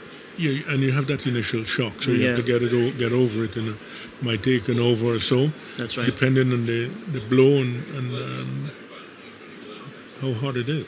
Stark in, this is the final ball of the over. It hits him on the pad. There's half an appeal from Stark, but I think that was probably just going down leg. So we've got the end of the 13th over. It's Pakistan 92 for 1, and you're listening to a Channel 2 Group Global production. You see, in the situation that they're in, it's 7 and over, and you lose a wicket or two. The guys who are coming in, you want them to sort of have that same smooth flow, but that is not happening. And Zaman was got 3 runs from six balls. Rizwan 42 from 38, yeah. Yeah, and he's just got hit, so he's got to recover. So Australia might just take advantage of this situation here. Yeah, the run rate slowed just slightly here for Pakistan. They were going along exceptionally well. The wickets that fall, just the one above Azam at 71 for 1. He departed for 39. Batsmen to come, Muhammad Hafiz and Shoaib Malik. So it will be Hazelwood who's brought back. So it's an all-pace attack here for Australia at the moment. Pakistan 92 for 1 at the Dubai International Stadium. Semi-final number 2. Hazelwood in. It's short, but it's on leg side. And it's going to be Mitchell Stark who's down there at fine leg. And they keep it to a single. Pakistan now 93 for 1. Well, interesting field placement for a fast bowler. Josh Hazelwood is bowling his first delivery, and he scored a few runs on the onside. But on the offside, they've got the third man, the point, the cover, short cover, and the short mid-wicket inside the circle. So clearly no third man for Josh Hazelwood. That means that he wouldn't be bowling out on the offside. Now we have Fakhar Zaman, who's a left-handed batsman, who has a third man onto the fence. The fine leg is now back onto the fence as well. So different field placements for different batters, and that is the right way to go about it. Hazelwood in. This is the second ball of his third over. Zaman's on strike. It's wide outside off stump, and it will be called a wide. So he's coming around the wicket to the left-hander, just trying to use that angle, but this time it was the slower ball that was misplaced. Yes, 114 kilometers an hour. Was anticipating that Fakhar Zaman would go for a big hit. He's itching to get a boundary under his name. That will give him some relief because he's not got a great start. 6 balls already, just 3 runs from Fakhar Zaman's bat as in comes Hazelwood. This one is in the slot, played beautifully over the mid-wicket fielder. That's going to go all the way, and that will race towards the mid-wicket boundary for a much-needed boundary for Fakhar Zaman. Yes, they have to keep going in this vein because to get to that score thereafter, so there's 6 overs to go after this. 13.2 overs gone. Yeah. So that means like 10 and over to get to that stage, and that means the guys who are coming now have to play shots because there are not a lot of overs to sort of play. So now there's a field change. The fine leg has come inside the circle. There is a long on, a mid-wicket which is deep onto the fence, and a deep square leg. So change in the field as soon as the ball was hit in that mid-wicket region. As in comes Josh Hazelwood. Another slower delivery on the stumps. This time he just checks his shot at the last moment and plays it back to Josh Hazelwood. No run there. 98 for 1 is the score after 13.3 overs. Yeah, so Clive, you were saying before the start of the game you'd rather your team be, rather than be 1 for 160, be 9 for 190 at the end of their 20 overs. 167 for 4 now. 180 out all out or 9. Yeah. You you'll be put in a winning position. You want to bat the opposition out of the game. So it's Hazelwood in. This is a fuller ball that's played on the onside, and mid-wicket is going to just keep it to a single. So Pakistan edging closer to the 100. They're now 99 for 1. This run rate is 7.24. And with 9 wickets in hand, at some point they're going to have to really try and play their shots. Yes, it's like yesterday, where England is concerned. They had 2 overs, and they have about 3 dot balls. Yeah. When you're at that stage, the minute it's flashing blades. If you miss the shot, you must pull a muscle in your arm or something. So Hazelwood comes in. This is short outside that's a good off. shot too. It's gone high. And that's gone all the way from maximum from Rizwan. He brings up a 6. Beautiful shot on the onside. And Pakistan 105 for 1. Well, that was a great shot from the bat of Rizwan. Clearly the shot of the day. This was not a very full ball. It was not a half volley. It was almost a good length delivery, but he just picked it up beautifully and played that over mid-wicket for a big 6. This is pressure on Josh Hazlewood. He's not bowling his length that he normally bowls, and he's just doing a little bit extra, and he's been punished rightly by Rizwan. I think Rizwan has got over that blow at his head. Yes, he moves on to 49. Pakistan crossed the 100-run barrier. They're on 105 for 1 after 13.5 overs. And that wasn't a slog. It was just hitting the ball nicely timed. And he got a full swing with the bat. 13 runs off this over so far. Last ball from Hazelwood. It's wide outside off. Rizwan gets some bat on it, and they'll push through for a single. So 14 off that one. A good one for Pakistan. And at the end of the 14th over, Pakistan are 106 for 1. You're listening to a Channel 2 Group global production. I probably would have continued with the spin. And then you'd have had these guys to bowl at the end. But I don't know why he took both spinners, and they were bowling quite well. But again, it's his call. Is he going back to spin? I think we're going to have Pat Cummins. Yeah, Pat Cummins, the vice captain's coming in. Yes, and Rizwan with that single actually has crossed 50 runs. He's got another half century in the tournament. The openers for Pakistan have really delivered the goods for the team, and they are one of the biggest factors that you see Pakistan playing the semi-final today against Australia. What a great contribution this has been from the 2 batters, Babar Azam and Rizwan. Clearly the best pair, opening pair when it comes to T20 cricket. Now, Pat Cummins, he was expensive in his first over. Figures 2 overs, none for 17. So they're continuing with pace in the middle order. But Aaron Finch has got 1 over left of Maxwell and 1 over left of Zampa. Yet to come. Rizwan, as he said, brought up his 50 off 41. Zaman, none off 9. And so far there have been 9 extras for this total of 106 for 1. Yeah. Again, just coming back to that point, one more spinner might have just done a little bit better for Australia. We've seen India doing that, going with 3 spinners. As in comes Pat Cummins over the wicket. Slower delivery outside off. Has been nicely nudged towards the point fielder. Will get a single. And with that 1 run, Pakistan move on to 107 for 1 after 14.1 overs. Rizwan is on 51 of 42 deliveries, and Fakhar Zaman is on 8 of 9. We've got a change in the com box. One great replaces another. Sir Clive Lloyd has just left us for a bit, as we will be joined by Farooq Engineer. I think Clive Lloyd heard the buffet is available. Yeah. So, actually, I went to the buffet show. Everything's green. Even the cupcakes. It was green tea cupcakes. And I thought, what's going on here? It's all Pakistan. It's all Pakistan everywhere. As we said, have a change in commentary, and Aaron Finch and Pat Cummins are here. And concern that could be changing the field. Yeah, I think what they're doing here is they're bringing third man. No fine leg. No, I'm right. Third man is going to be coming up inside the circle. Yes, the third man for the left-handed Fakhar Zaman will be coming inside the circle. So the 4 fielders in are all on the offside. A third man, a backward point, short covers, and mid-off as in comes. Oh, that's a poor delivery. That is a poor delivery. This one was a full toss delivery, and all he had to do, Fakhar Zaman, was guided towards the left of the third man fielder who was inside the circle. That's gone all the way for 4. 14.1 overs gone. 107 for 1 is the score, as we welcome Sir Farooq Engineer with us in the com box. And that's exactly what he's done. He just glided it for 4. I'm surprised it wasn't called a no ball, really. It wasn't far off. because Absolutely. it was quite high. But Now, that was called a no ball. was it? Yeah, this yes, has been I'm not called a surprised. no I'm not ball, surprised so at all. we'll see a free hit tonight. Australia under pressure at the moment. Pat Cummins, he comes in for the free hit ball. What's Oman going to do? It's a short ball. He's pulled. He's only going to get the single because it's Mitchell Marsh who's on the boundary at mid-wicket, and Pakistan moved to 113 for 1. Yeah, a change of pace, a slower bouncer. Yeah. I wish they bowled many slower bouncers in my time. They were all quicker and quicker. Could you have picked them? Oh, slower bouncer?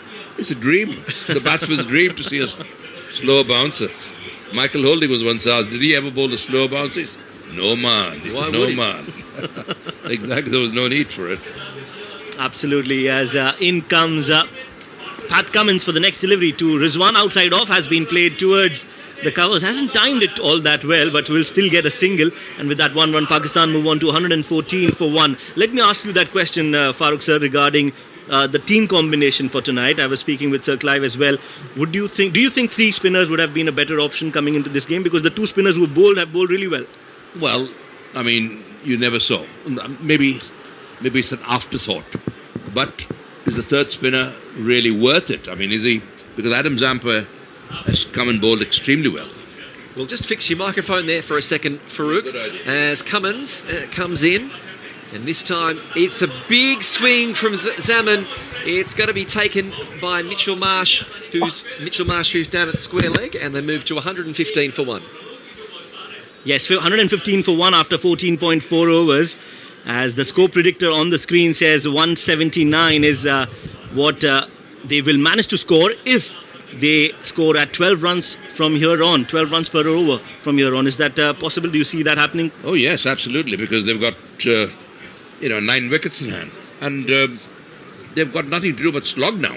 But they don't want to end up at the 1 rest- for 160. That's the The problem. rest 5 overs and 2 balls. Well, this is a bad ball. It's wide outside the off stump from Pat Cummins. But he's got away with it. Rizwan hit it, otherwise it would have been called a wide. They've taken the pace off the ball now. They're bowling a lot of slow ones because they know the quicker ones have been going even quicker from the bat. Absolutely, So yeah, they've that's taken right. the pace of the ball, bowling a lot of slow ones and trying to fox the batsman. But I think that could work in the batsman's favour now, knowing that they're bowling a lot of slow balls. So they can tee off any minute, ready for it, ready for the slow one. So this will be the final ball of Pat Cummins' over. So far it was 1, 4 no balls, single, dot ball. Cummins in, and he looks to charge, but Rizwan pushes that through on the onside. They'll push for a second, they'll come back. There's no one in mid-wicket. So good running there from Pakistan. That ends the 15th over, and they're 117 for 1 as you're listening to a Channel 2 Group global production. Yes, a run rate of 7.80. They're almost touching 8 runs per over from here on. 5 more overs to go. 30 legal deliveries left. Give us your prediction, Farooq sir. Yet another slow ball. Yet another slow ball. That's right, yes. This is what they're planning, to take the pace of the ball. Yep. Have the spinners bowled all their overs? Has Adam Zampa bowled all his overs? Zampa and Maxwell each have one over over left. left. Well, now it's debatable. Would you put a spinner on at this stage? Because they come a bit slower, easier to hit. But the fast bowlers can bowl Yorkers. We haven't seen many Yorkers. We've seen a lot of That's change right. of pace. That's right. Which is very surprising because Australian should realise that. They've got great bowlers. And a Yorker We've is seen, the most we've seen difficult ball attempted to hit. Yorkers. Sorry? We've seen attempted Yorkers. Yeah. Well, this is the thing. They're bowling a lot of full tosses instead. Yeah. So the Yorkers are not going into direction. Adam Zampa on. Let's see what he's going You've to do. called it, rookie. It's Zampa who's coming in to bowl his 4th over, and Zaman hits this through on the offside. And fielder at deep point, it's Stoinis, and they just get the single. Pakistan 118 for 1. Yes, again, Zampa being brought into the attack after giving him a break. I thought they would have wanted to continue with him. He was bowling exceptionally well in the first 3 overs that we saw him bowl so far. But yes, they gave him a break, and now they've brought him from the other end, which is also another interesting ploy because there's a bigger boundary on this I side. think Rizwan is going into orbit again now. He's looking. You're right, he's charged, but this time he hits it along the grounds. And nearly an attempted run out. They've just scampered through for a single. It was a good throw back to the bowler's end where Zampa was. But a dive has meant he's made his crease. Pakistan are 119 for 1. Well, that was again an aggressive intent coming in from Rizwan, coming down the track and playing it towards the short cover, taking a tight run. One more run added to the total. 119 for 1. 15.2 overs as in comes Zampa. This one is a flighted delivery on the middle stump. A big heave from the bat of Fakhar Zaman. Not timing it too well. That's been the story for Fakhar Zaman so far. Why didn't he time it well? Because it was a googly. It was a googly. To a left-hander, obviously you don't bowl a ball that's coming into him. You bowl a ball that's going away from him. Clever bowling by Adam Zampa at googly. And I don't know, he's bowling full pitch to Rizwan because he knows Rizwan is looking at mid-wicket region. Zampa's in again, and this time Rizwan shuffles across the stumps, and it is going to be Pat Cummins, who was down at deep square leg, who manages to prevent the boundary, and Pakistan move along to 121 for 1. Did you notice he came right across the stumps there? Did. If he missed it, certainly he's going to be LBW. But he made his intention very clear. He saw a gap there, didn't quite hit it in the gap. Now we can see from Rizwan now he's taking his helmet off. That mark is quite prominent. Another googly coming up. You're picking it. What have we got here from Zampa? A googly. It is a googly. And you could read it before he... Well, you could read it from here. Zaman couldn't read it, and he's facing him. So it was Matthew Wade who had to take off. It was so obvious that he was going to bowl a googly. Well, when a batsman's aiming towards mid-wicket, that's the right thing only thing to do. Absolutely. 15.5 overs, 121 for 1. Last ball of the over coming up. Another googly in store from Zampa to the left-handed Zaman. More than likely. It's going to be his googly. And it's charged from Zaman. He's charged and it's hit it through on the onside where they'll just come through for a single. So good overall, At the end of the 16th over, it's Pakistan 122 for 1. And you're listening to a Channel 2 Group Global production. We'll have a change in commentary, and it's going to be Shaab Ahmed who's stepping out. And the man in blue, he was the man in black last night, the man in blue, Anurag Malhotra, is going to be joining myself, Lachlan Kitchen, and Farouk Engineer, who we've wrestled out of the royal box for a couple of overs. Anurag's the man, absolutely. 122 for 1. Pakistan looking very, very good. 7.63 run rate with 4 overs to go. They could easily up that. They could easily up their ante up to 8 and over, or perhaps even 9 and over. I think, given they've got 9 wickets in hand, Pakistan are probably a bit behind par here. They could probably have more on the board. Yeah, well, they've got runs, they've got wickets in hand. So, at some point, they've got to use that advantage. We've got 4 overs left. They are doing the damnedest, I would say. Yeah. They are trying their best to slog. It's a clear slog now. There's no time for a dot ball. And I think they're doing a great effort of it. It's going to be Josh Hazlewood who's going to be bowling out this 17th over. Remember, the quicker the ball, the quicker they go from the bat as well. And the bigger, the plenty of gaps in the field. And also, Farouk, the pitch not doing much for the seamers today. All the seamers have seemed very wicket. Ineffective. It's good a for very, batting. very good wicket. So that's why Australia wouldn't mind batting later. Yep. Batting second, especially with the dew factor as well, which would make the wicket even better. The ball will come onto the bat. So, 180 is a very good score, but still gettable by Australia. Absolutely. And I think the disadvantage of losing the toss, they have more than compensated by the way they're batted. 122 for 1. This is over number 17. And from here, it should be, as you were saying, ball should be going in the orbit. Wide one from Hazlewood. He attempted to do a sweep scoop. Not a wide. And it was a whitish ball. Yeah, whitish ball. Whitish ball, and it's going to be taken for a dot ball. Trying to take it away. They know the batsman's going to slog in the mid-wicket region. So they're going to aim for Yorkers and as wide as possible as they can get away with it. This time he did manage to get away, although it looked almost a wide. You're right. It was. So as for the Aussie bowlers are concerned, it's more of containment now, trying to bowl the ball away from the batsmen. Obviously so that they can't get away. They're trying to contain the Pakistan batsmen. Especially but I don't think they will be contained. The Pakistanis are ready to go. Hazlewood is in. Could this be caught by the fielder? No, it's over his head. Great shot. Beautifully struck. A maximum for Zaman. He moves along to 23. That was in the slot. Pakistan. Well, the run is on. 128 for 1. Another Yorker gone wrong. Yorker is a very, very difficult ball to bowl. It's a very useful ball to bowl. But instead of a Yorker, you bowl a half volley, and there we are. We see the result. A lot is made of this Australian pace attack, but they've proven ineffective so far tonight. I think Australian pace attack has been rather disappointing today. Yeah. Or have Pakistan not allowed them to bowl well? They batted superbly. both the opening. Look where he's standing. He's standing well. He knows he's going to get a Yorker. So he's converting the Yorker right inside the crease. Both feet are inside the batting crease for Zaman, and this time it's a foolish ball from Hazelwood. He pushes it through to Stonis, who's the sweeper position at mid-wicket, and they'll just get through for the single. Pakistan 130 for 1. And Kech, in this whole process, Fakhar Zaman, who's been out of form so far in this World Cup, has played himself in right at a crucial juncture. Because if Pakistan to win this game, he is going to be somebody which New Zealand would have to contend The with. key factor, yeah. He's a good batsman, Fakhar Zaman. He scored very well in England when Pakistan toured England. And he's got all the strokes on his book. And look at his confidence. Look at where he's standing. He's standing right.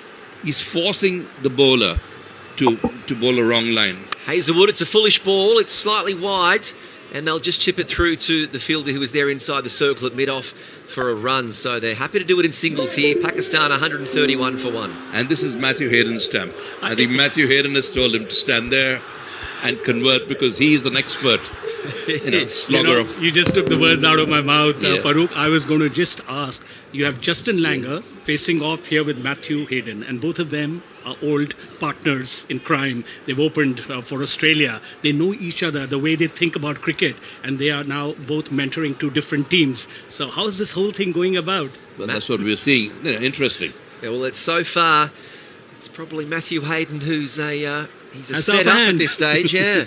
Well, Matthew Hayden is wearing a green shirt today, not a yellow shirt. No. And he's thinking on behalf of the green shirts.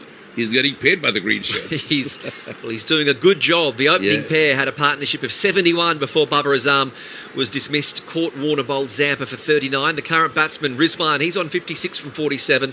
Fakhar Zaman is 23 off 18. Pakistan 131 for 1. That run rate 7.86 here. The Australia will be very glad to see the back of Rizwan because he's really... They've got to. The Aussies need a brimming wicket. with confidence. I mean, he's been brimming with confidence from ball one, but all the more so now. He's really, really going for it. Well, it's Hazelwood got in stall here. Well, it's a bad ball. That's got to be a no ball, and it's pulled well for 4. So this is turning to be a very, very expensive over. 13 off it and a free hit and 2 balls to come. And the stadium has erupted in joy here, and this probably is the most environmentally friendly stadium because I can only see greenery on the ground as well as all across the stadium. I can only see 11 yellow shirts, and that's that's Australian players. The rest of the stadium is all green. But what a time to bowl a no ball, and the crowd excitement here because it's a free hit. Absolutely, it's a double whammy there. And Rizwan, who's all set.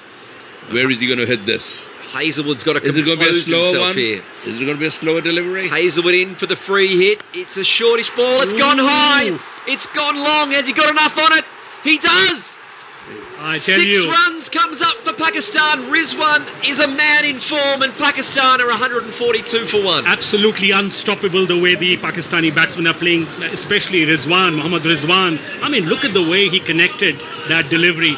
Farooq, It was a bad ball. 190? A half volley at this stage, or right in the slot, and he knows Rizwan is aiming for it. He wants it to be on that slot. Ranked bad bowling by Josh Hazelwood. Very surprising for a great bowler of his caliber. He's bowled so far. He's bowled well this tournament. Are we looking at 190? Oh, you're looking at 9 and over here, without a, and that's exactly what Pakistan are aiming for. We're looking at 200. So far this over. Dot 6, 2, 1, 4 no balls, 6, and it's a charge again from Rizwan. And he safely lands it at 10 yards or so in front of David Warner, who's coming in off the boundary. So at the end of the 17th over, it's Pakistan 143 for 1. You're listening to a Channel 2 Group global production. Yeah, what a fantastic game of cricket it has been as far as Pakistan is concerned, having lost that critical toss to come out with all guns blazing. Babar Azam, fine innings. Now Rizwan getting into the act, 67 of 50. Fakhar Zaman hasn't seen much of batting earlier, has batted but not scored, also getting into runs, 26 of 20. I mean, you can't expect a better I think platform for a Pakistan are semi-final. trying to prove that even by batting first, we can win the game. So, I mean, that old adage of, chasing the total is an advantage. Yes, it is an advantage. Unless Pakistan get a good total, and they're definitely going, they're going very well. 143 for 1. 9 wickets in hand, and the run rate is 8.41. We've got a match here at the Dubai International Stadium. Not half. Semi-final 2. Josh Hazlewood's final figures, none for 48. None for 49 rather, 12.25 and over. You don't often see that. So Aaron Finch, he's still continuing with pace. He's now brought on Mitchell Starc and he's changed ends. Well, he has no choice really, because the spinners have bowled their overs, haven't they?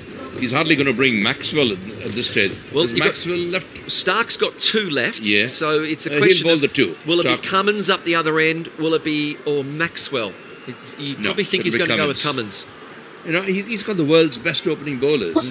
Surely he should utilise them. Well, Stark's figures. But Hazlewood is very, very disappointing. Stark's none for 8 off 2. He needs to be that consistent here for Australia, as this time he comes around the wickets, and it's a wideish ball that's not played, and a much-needed dot ball for the Aussies. Pakistan 143 for 1. Yeah, 144 kilometres. Kept the ball away from the batsman, not allowing him to get away with that. That's exactly what he's going to try to do. Keep it away from the batsman. But now you'll see him bat on his off stump, literally, to allow for the wider ball on the offside. To overcome that. So that's the tussle between the batsman and the bowler. Absolutely. Let's see where he takes stance. Yeah, these mini battles going on, ball Yes, to ball, he's between right bat there. and ball. He's right on the off stump there. Stark continues. He's See, in look at again. him. He's bowling wide off the wicket. Rizwan's hit this high. Is it going to be out? It is. It's a simple catch to Steve Smith, who's at mid-off. So the second Pakistan wicket falls. It's Rizwan, and Hassani batted well. 67 off 52. Pakistan 143 for 2. A much needed breakthrough there for Australia to just get their foot into the door. It may be too late, but at least a little glimmer of hope. It's never too late, because 143, it's not a great score. Pakistan should be aiming for 180 here, and very, very gettable still. But the main batsman, the main slugger, Rizwan, Australia glad to see his back. But very well played indeed. 67 of 52. As we hear the crowd's applause here at the Dubai International Stadium. It's a big Pakistan crowd that are in. A sellout, 27,000 people. I think there's 26,989 of them are Pakistan fans. There's 11 Aussies. Absolutely. Well, he hasn't disappointed them. He's played a marvellous knock. They've given them a marvellous start.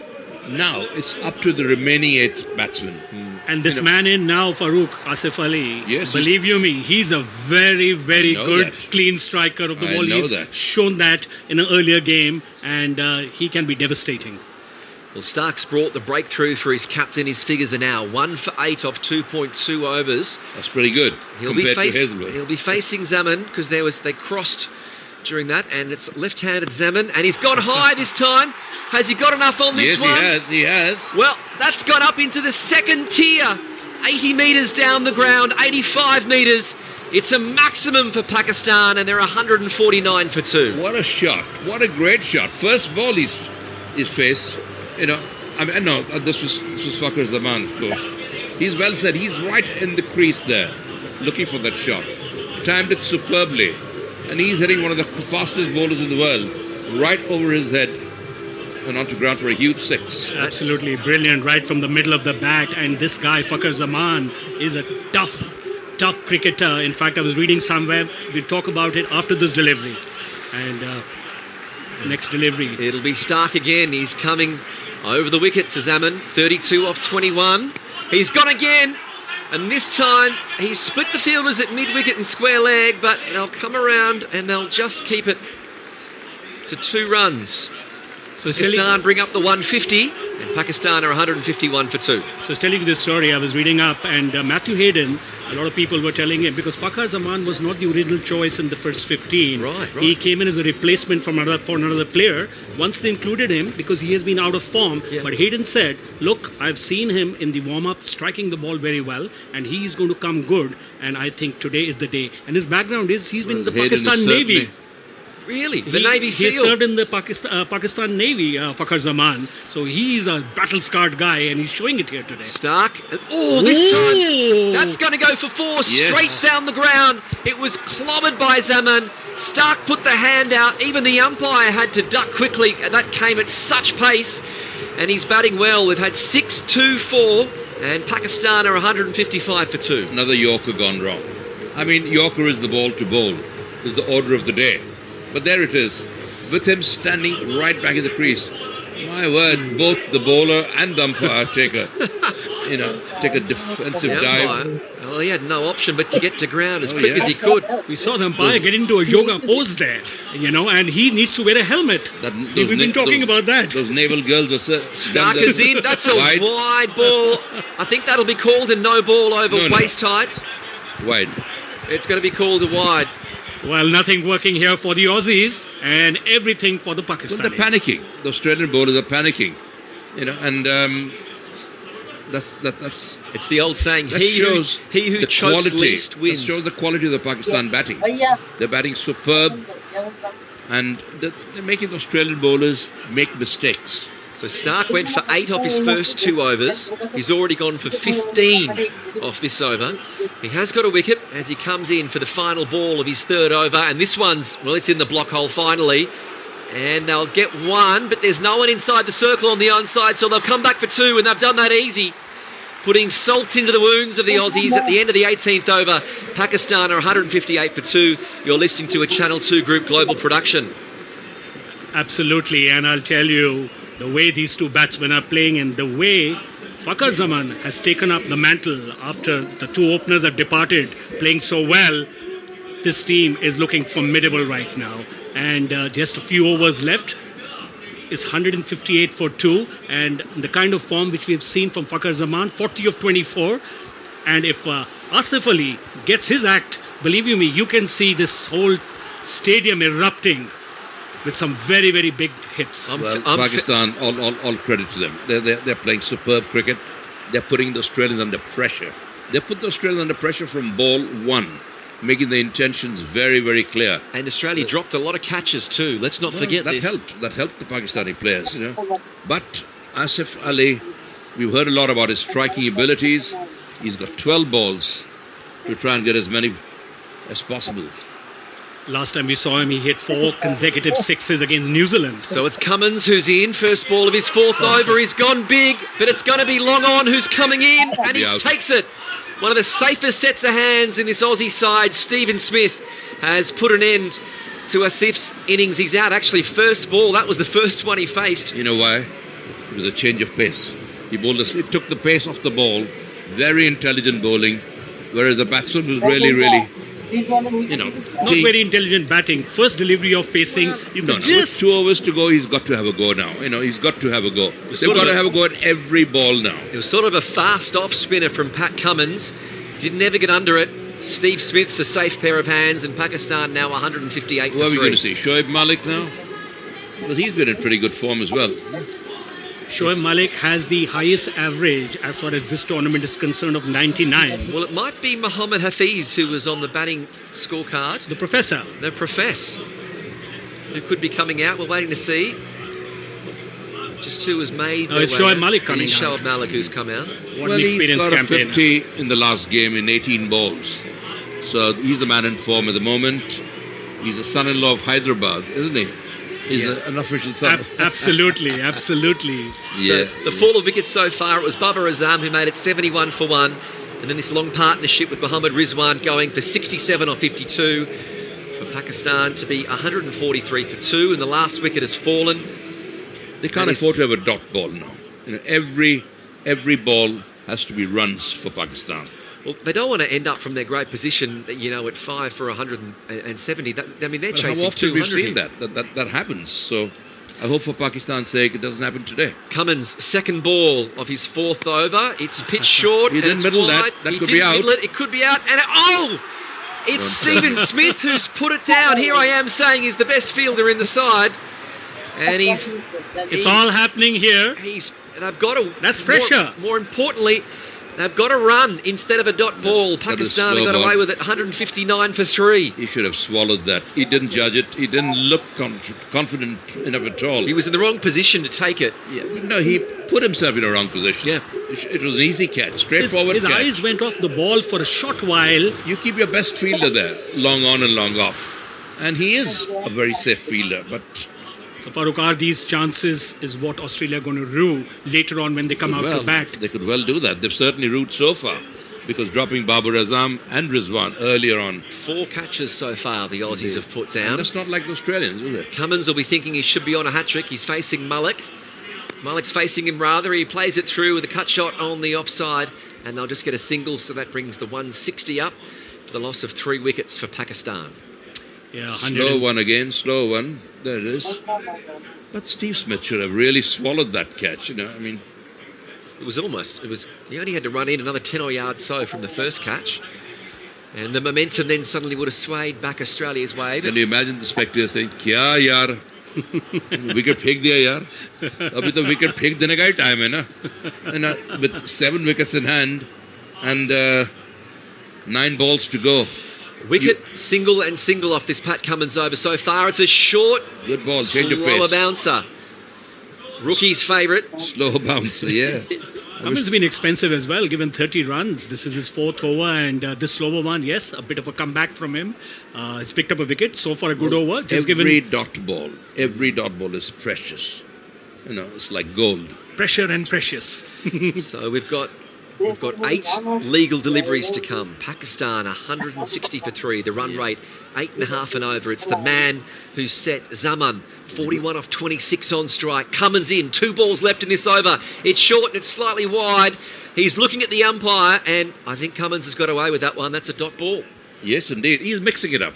He's mixing up slow ball, quicker one. This was a quicker one. And intelligent bowling, Pat Cummins. Yeah, absolutely. I mean, he's he was the highest paid earner in the IPL, wasn't he? He was. So, I mean, he's got to prove to everyone, his franchise. Well, it was actually Josh Hazlewood that really did star of all the Aussie bowlers in the IPL. He didn't so tonight. Cummins in. It's another short one, and it's a short bouncer that Zaman has misread, and it's hit him on the grill. And we've got all sorts down. Even Matthew Wade is down on the ground. It's a comedy of errors. At the end of the 19th over, Pakistan are 161 for 3. You're listening to a Channel 2 Group Global production. And Kitch, that last one, just about 113 kilometers per hour. The slower one again. Foxing the batsman, misreading the slower pace, and I think probably... Is he going to have a concussion test here? He will have to. Yeah. Well, let him smack on the nose there, I mean, they're lucky to be wearing helmets these days. In our time, we didn't have any helmets. Helmets were unthinkable. So, Farooq, a lot of scars on your body? Not a single scar.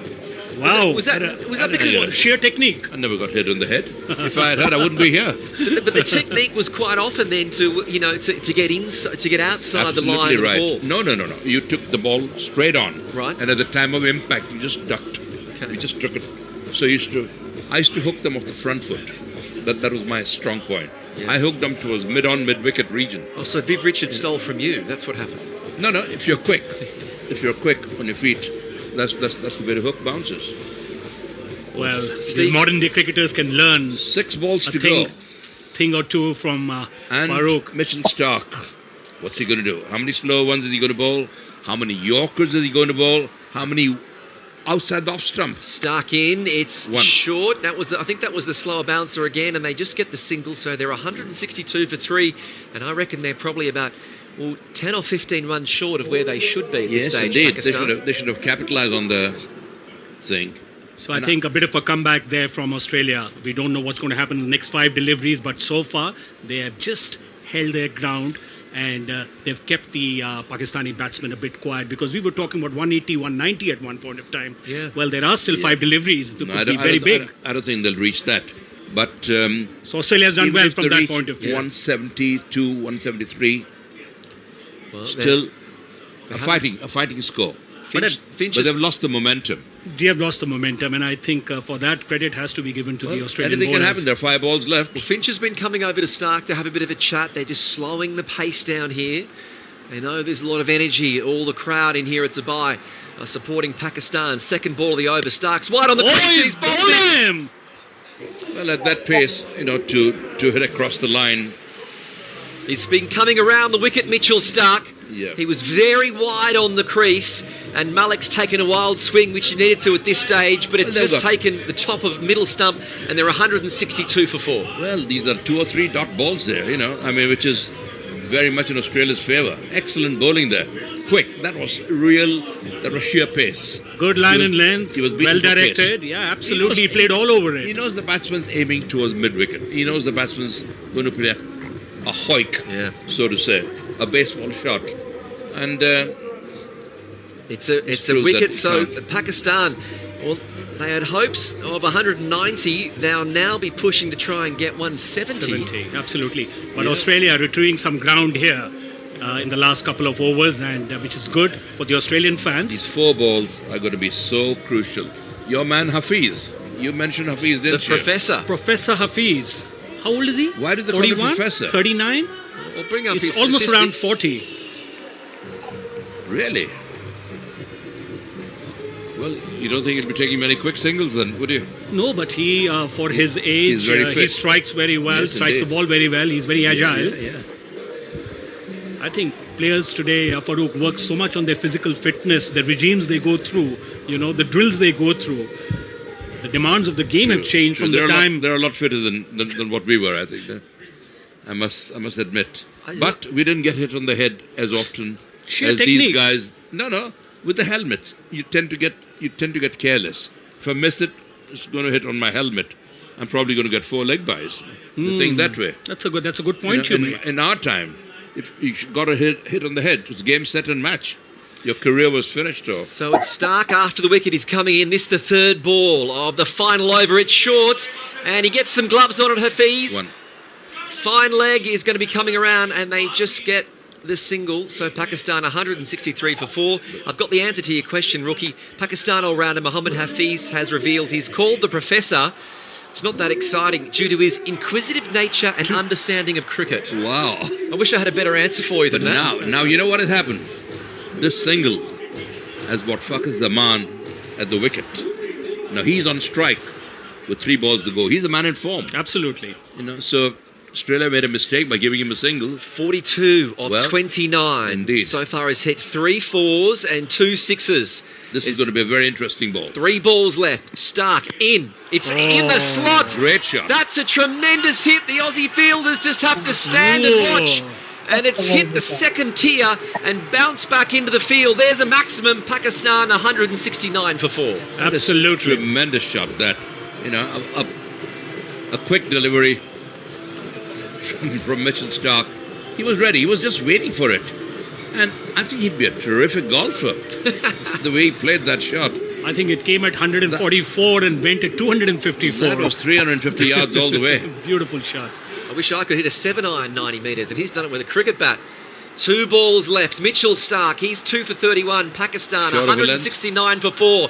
Stark, it's in the same position, and this time Zaman has gone just as big and just as long. 2 maximums in 2 balls. Well, he's feeding him. He's feeding him there. I don't know. That's very unintelligent bowling with Australians. He knows the man plays this shot very well. He's standing well behind the crease, waiting for the half volley to be, waiting for the Yorker to be a half volley. And he's bowling right into Pakistan's hands. These 12 runs with 1 ball left and are going to be extremely, extremely useful. No wonder the Pakistan supporters are absolutely delighted. What a comeback from Fakhar Zaman. It's amazing a innings. match-turning 2 balls, isn't it? I mean, he comes back, not form, not good. 54 And he of got 31. So Stark, this the final ball of the Pakistan innings. He tries it again. He can't get enough on it. It's just going to wrestle down to mid-wicket. They'll look to come back for 2. No, they don't. The run-out could be on. So they just get the single. So a fantastic final over for Zaman. The 2 6s and a wicket saw 15 runs from it. And Pakistan, after 20 overs, finished with 176 for 4. What a performance there by Pakistan. Well, yes, but at one stage, Farooq, they thought 180 or even 190 plus was possible. They lost a bit of ground, but I think the last couple of lusty blows, as Sir Clive Lloyd says, has got them back in the game. The last 2 sixes will definitely matter hugely now. Australia need 177 runs to win. Now we'll run through at the rate of 8.85 and over. Just under 9. We'll get your thoughts, but we'll just run through the batting card. Yeah, the first batsman to fall, it was Babar Azam, 39 off 34 deliveries for the score of 71 for 1. Then Mohammad Rizwan departed 67 off 52 for 143 for 2. Before the sort of mini collapse where we thought the Aussies came in, it was Asif Ali. He went first ball to a good catch for Steve Smith. They then changed ends, and there was a drop catch next ball before Shoaib Malik. He was bowled by Mitchell Starc, and Fakhar Zaman, that man who carried them home, 54 from 31, and Mohammad Hafiz was 1 off 1. The bowlers, Mitchell Starc, 4 overs, 2 for 38. Josh Hazlewood, 4 overs, none for 49. He was expensive. Maxwell, 3 overs, none for 20. Pat Cummins, 4 overs, 1 for 30. Adam Zampa, 4 overs, 1 for 22. Mitchell Marsh, 1 over, none for 11. And we're going to cross down to the ground because the batting coach we've spoken about from Pakistan, Matthew Hayden, is about to give an interview. So when that's ready, we will cross down to him where Ian Bishop is ready. But Pakistan, I mean, this has been a sensational performance thus far, hasn't it? Absolutely. And the top 3 batsmen coming to the party on a day which matters the most for the team, the semi-finals of the T20 World Cup. I mean, it can't get bigger than that. And what a wonderful crowd we've seen here. Absolutely joyous. They've had such a wonderful time so far, and I'm sure they're hoping that their team... We're going to cross to Matthew Hayden. Any split allegiances here coming up against your home country? What a question. I mean, obviously, there's a conflict of interest because my heart is always Australia, naturally. But you know what? This is a fantastic opportunity for Pakistan, and I've absolutely loved being a part of this batting lineup. They've performed absolutely brilliantly through this World Cup, and tonight was no exception. Give me a little thought on Rizwan and Fakhar Zaman. Well, Rizwan, you probably didn't know, was actually in hospital just a night ago, you know, suffering with some sort of lung condition. So, you know what, this is a warrior. This is a great way to start this campaign. He's been brilliant through it, and he's got great courage, as has Babar. So, fantastic tonight from him. Thank you very much for your thoughts. No worries. We've heard there from Matthew Hayden, the star Australian opener, who is now the batting coach for Pakistan, and there's been a hint of Aussie aggression in the Pakistan opening in this tournament. Yeah, absolutely. And, well, I can tell you one thing. After what Matthew Hayden said about Mohammad Rizwan, you know, respect for his game has even gone up a notch for amazing. me. I mean, coming from a doctor with some kind of a lung issue, and then to come out and play the way he played, and then the other man, Fakhar Zaman, Hayden had predicted before the game that watch out for Fakhar Zaman. He's not been amongst the runs, but this boy will come good. And look what a well-made 50, and has put, I think, given Pakistan a very, very good total. But is it enough? We don't know. Kitch, what is your feeling? Do you think Australia have it with them? They have great batsmen, there is no doubt, to chase this down. They do. It really depends on what happens between David Warner and Aaron Finch, and that's what we've got to look forward to. The second innings of semi-final 2 here for the ICC Men's T20 World Cup. You're listening to a Channel 2 Group Global production. We'll take a break and come back with Australia needing 177 for victory.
It is a big ask, and consider you've got this superstar left armer, this 21-year-old from Pakistan, who's going to be taking on Warner and Finch. It really comes down to these Aussie overs. Ask me again in 5 overs, and I'll give you a better answer as to whether Australia's going to win this match. Yeah, well, a very eventful 20 overs with Pakistan batting. We had a few drop catches. The umpire nearly got his head taken off. It was all going on out there, and the crowd absolutely loving this. I think it's fair to say that the majority of the crowd are Pakistan supporters here, and they're having a good time as the place is full. It's very, very vibrant atmosphere here. This is a Channel 2 global production. I'm Richard Allen, so Kitch is here alongside me as well, and we're about to get underway here with Australia trying to chase down that big score, 177, to win this game. I think it could be a tight one. So Warner, he's in good nick. Finch is out there as well. And, well, Shaheen Afridi comes in now to bowl. He's over the wickets. And, straight through to Rizwan. And Warner facing there, didn't fancy much of that. You can hear the noise this Pakistan crowd are making. It's an intelligent cricket crowd. And you see Afridi, good pace, 140 kilometres an hour. Just slightly moved away. Warner, he was hesitant, he was in two minds, and the crowd enjoyed that one. Dot ball to kick off proceedings here for Australia's innings. Yeah. And the power play. How are Australia going to play this? David Warner averaging 46 in this tournament. That's on a length just outside middle and leg, and he plays that one down to the man on the leg side at mid-wicket. There's going to be 1 run here, so 1 on the board. Shaheen Afridi, as no great surprise there, he's bowling the first over for Pakistan. Aaron Finch has been in inconsistent form over the past year or so. Played a lot of T20 cricket. There was much talk leading into this tournament. Could this be a generational end of these two great openers for Australia in the white ball game, Finch and Warner? But they proved the doubters wrong. As Finch is going to take strikes. So far there is a deep square leg and a third man in place. Afridi in again. Oh, there's a half. LBW's got him. He's gone, LBW. Finch is gone in the first over, and Shaheen Afridi has struck for Pakistan. Australia are 1 for 1, and a huge breakthrough here for Pakistan. As you can hear, the crowd going wild, Kitch. Well, he's a left-arm bowler, Afridi. He was angling it across the right-handed Finch, and Aaron Finch didn't even review. He knew as soon as that ball hit him on the pad, it hit him about halfway up. That was cannoning in the middle stump. First ball, he just had to put the bat under the arm and take that long, slow walk back to the pavilion. A wicket down. Australia now 1 for 1. When you know, you know. No review. Yeah, Aaron Finch. And it will be interesting to see what happens with the Australian batting lineup. Do they bring in Mitchell Marsh, or do they bring in Stephen Smith, who they've kept up their sleeve to bring in early? And it will be Mitchell Marsh who's come in. So the floating order that Australia have. And, the crowd are going wild here. Pakistan, posting that big score, 176. And now a wicket in the first over for Shaheen Afridi. And he's the guy who gets the ball to move a bit. That was as plumb as you like, LBW there, Aaron Finch. He's 21 years of age, Afridi. He's already been in the international team for about 3 years.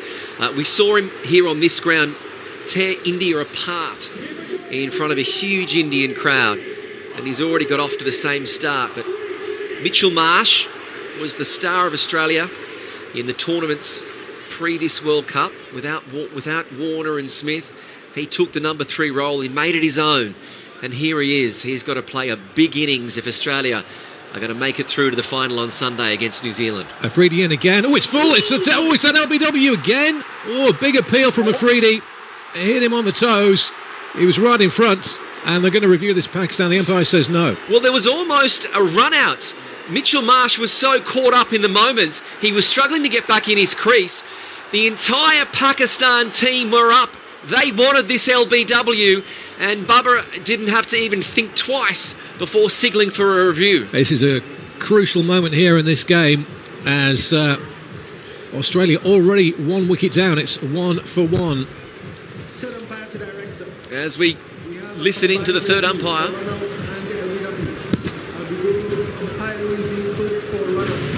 May I start with your best side angle, please?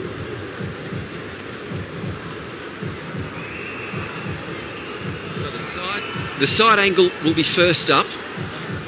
Decision pending. Australia 1 for 1. Well, the run out is... Bats grounded, batsman is in. There's no run out. So let's move on. I've already checked the front foot and it's a fair delivery. So let's move on to front on spin vision, please. So I'm going to check the LBW. Wouldn't this be amazing if it was Finch first ball, Marsh first ball? The soft decision was not out. Yeah, well, it's hit him on the toe. It's pad first. Well, if it's hit him on the toe, that's not good for Mitchell Marsh. Missing the leg stump. Yeah, so Ultra Edge is the next step here. It's missing the leg stump. Well, oh, mind you, on the toe. That's the voice of Farouk Engineer you're hearing there, who says it's missing the leg stump. Pitched outside of It's pitched outside the leg. The umpire was right. Impact umpire's call, wickets umpire's call. However, Pakistan will keep their review. Yeah. So Australia and Pakistan both have 2 reviews. Well, what drama in this first over of the second semi-final. Wow. Farouk, what a game this is, huh? Well, absolutely. They've put Australia under pressure right from ball 1. Pakistan are on a high. You know, they played some superb cricket today. They certainly deserve to be in the semi-finals of the World T20 and probably winners. We've not had the first over completed yet. There's 2 more to come here as Afridi comes in again. My word, what a beautiful delivery that.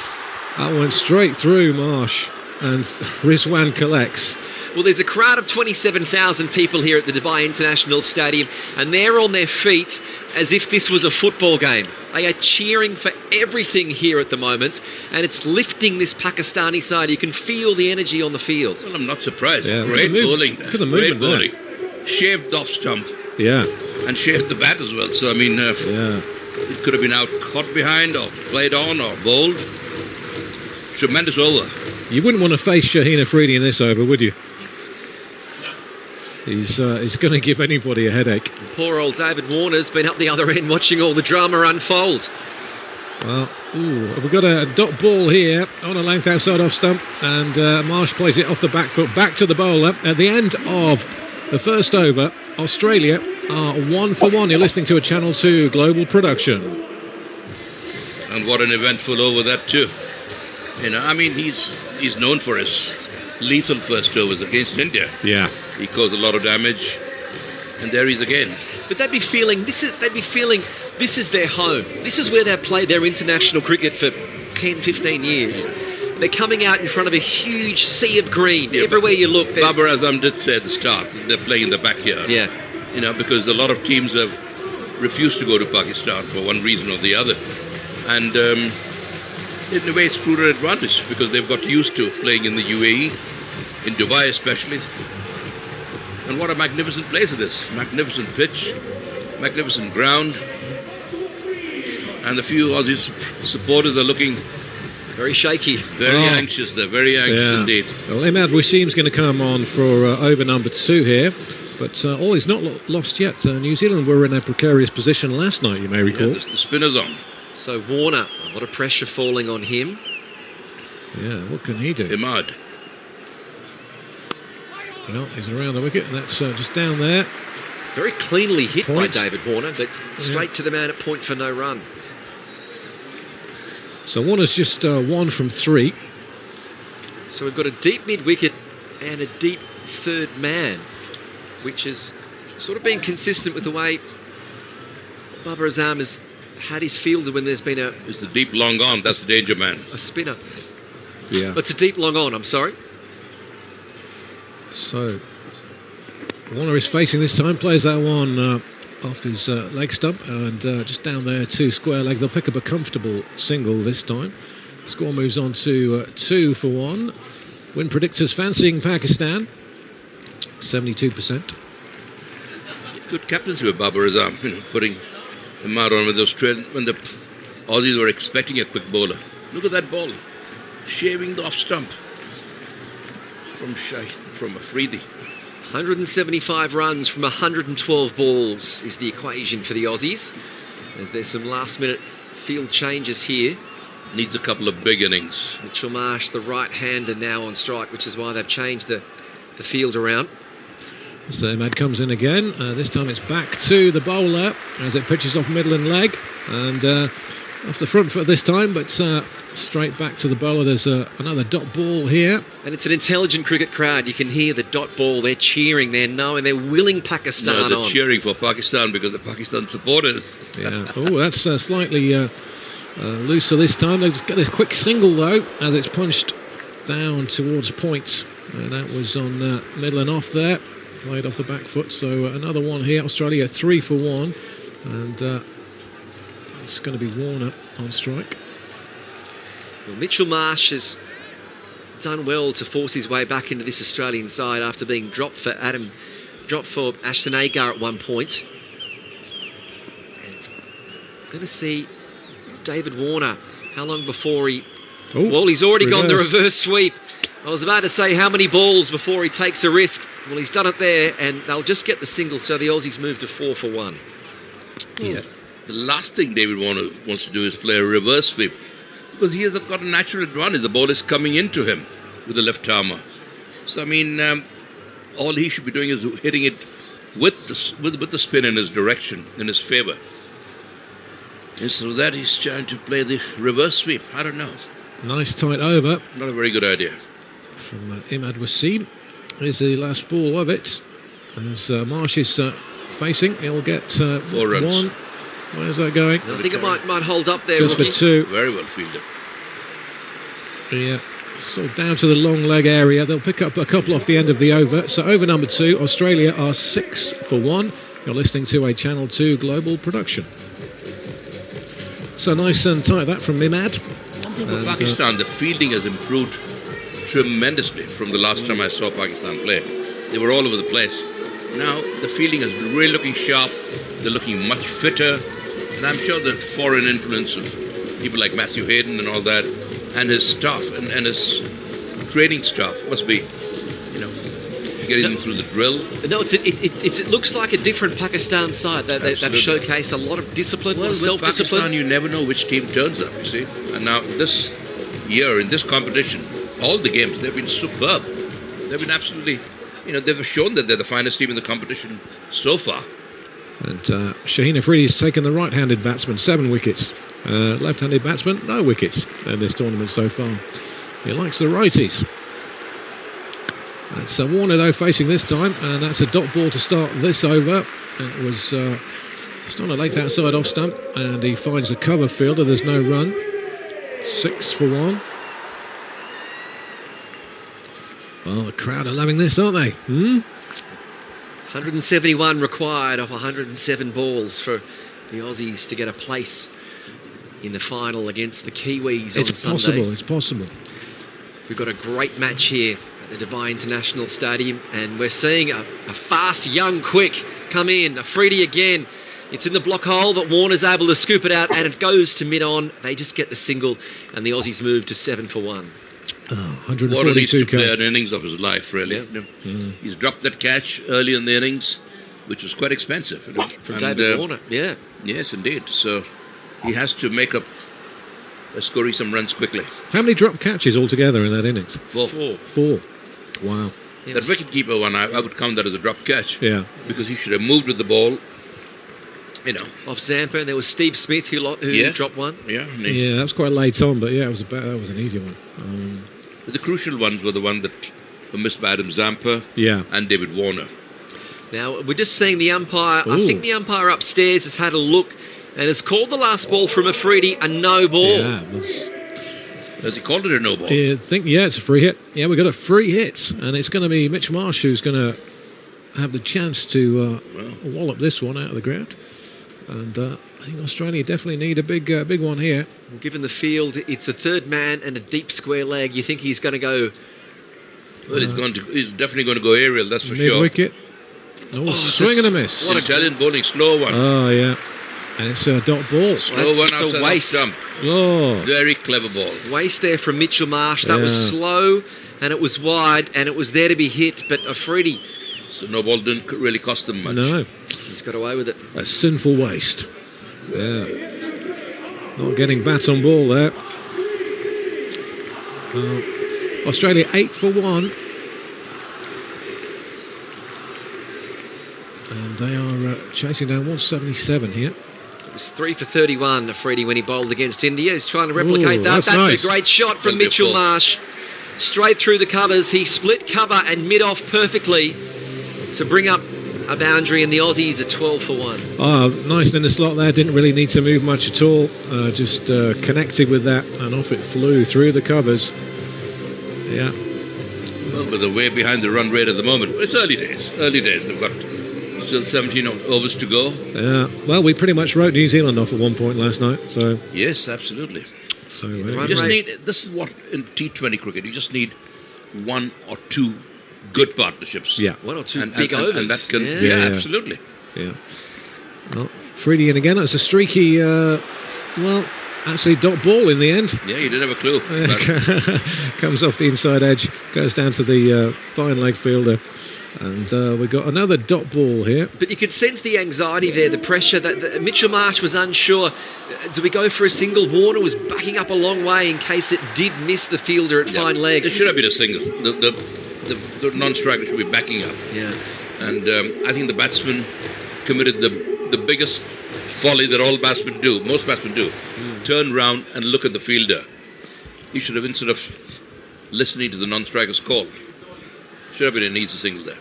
Well, Freddie coming in again. Marsh is facing, and they will get a quick single here as he nudges one down to points of 1 on a length outside the off stump. Good running there between the batsmen. So Warner's going to be on strike for this final ball of the over. What a contrast we're seeing.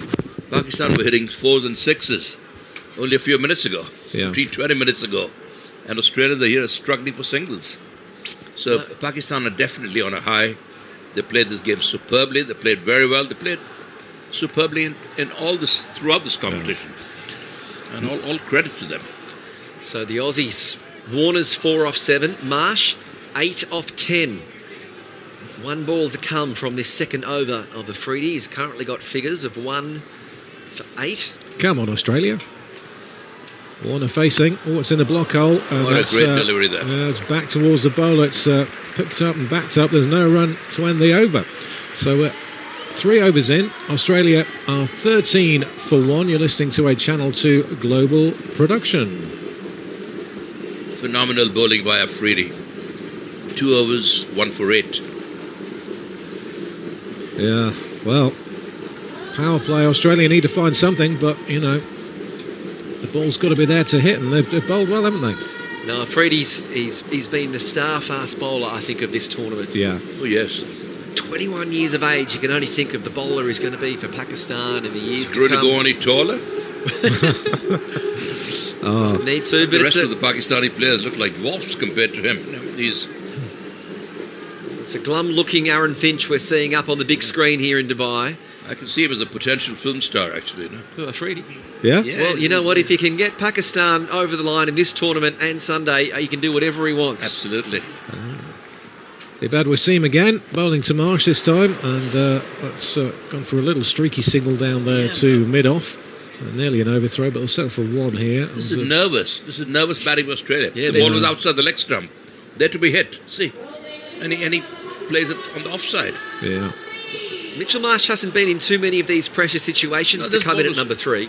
Ready for flicking on side. And tentative is the word that comes to mind there. Tentative, yes. Very. Second guessing. They're Hesitant. not going with full-blown attack, whether it's a defensive or an aggressive shot.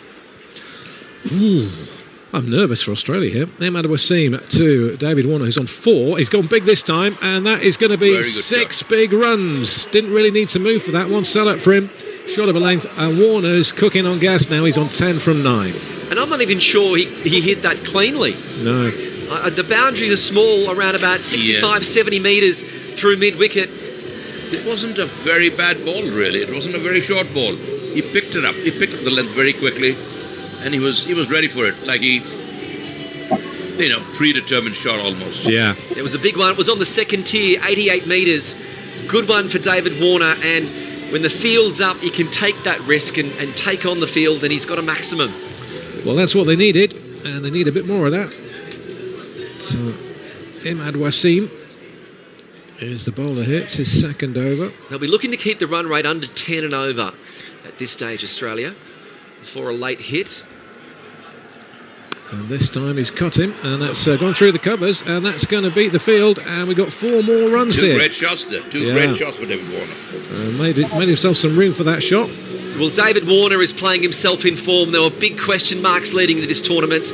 However, he had a 60-odd where he really answered his critics, and now he's done the slog over mid-wicket for 6, and this time he's just backed away and he's cut that through off his back foot all along the carpet for 4, and all the bowler can do And we saw is the watch. 3 Australians in the crowd pleased as punch. I thought there were only 2 for it.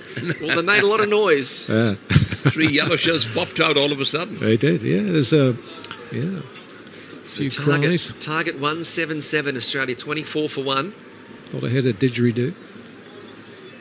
Oh, now where's this one gone? It's gone 4 runs again.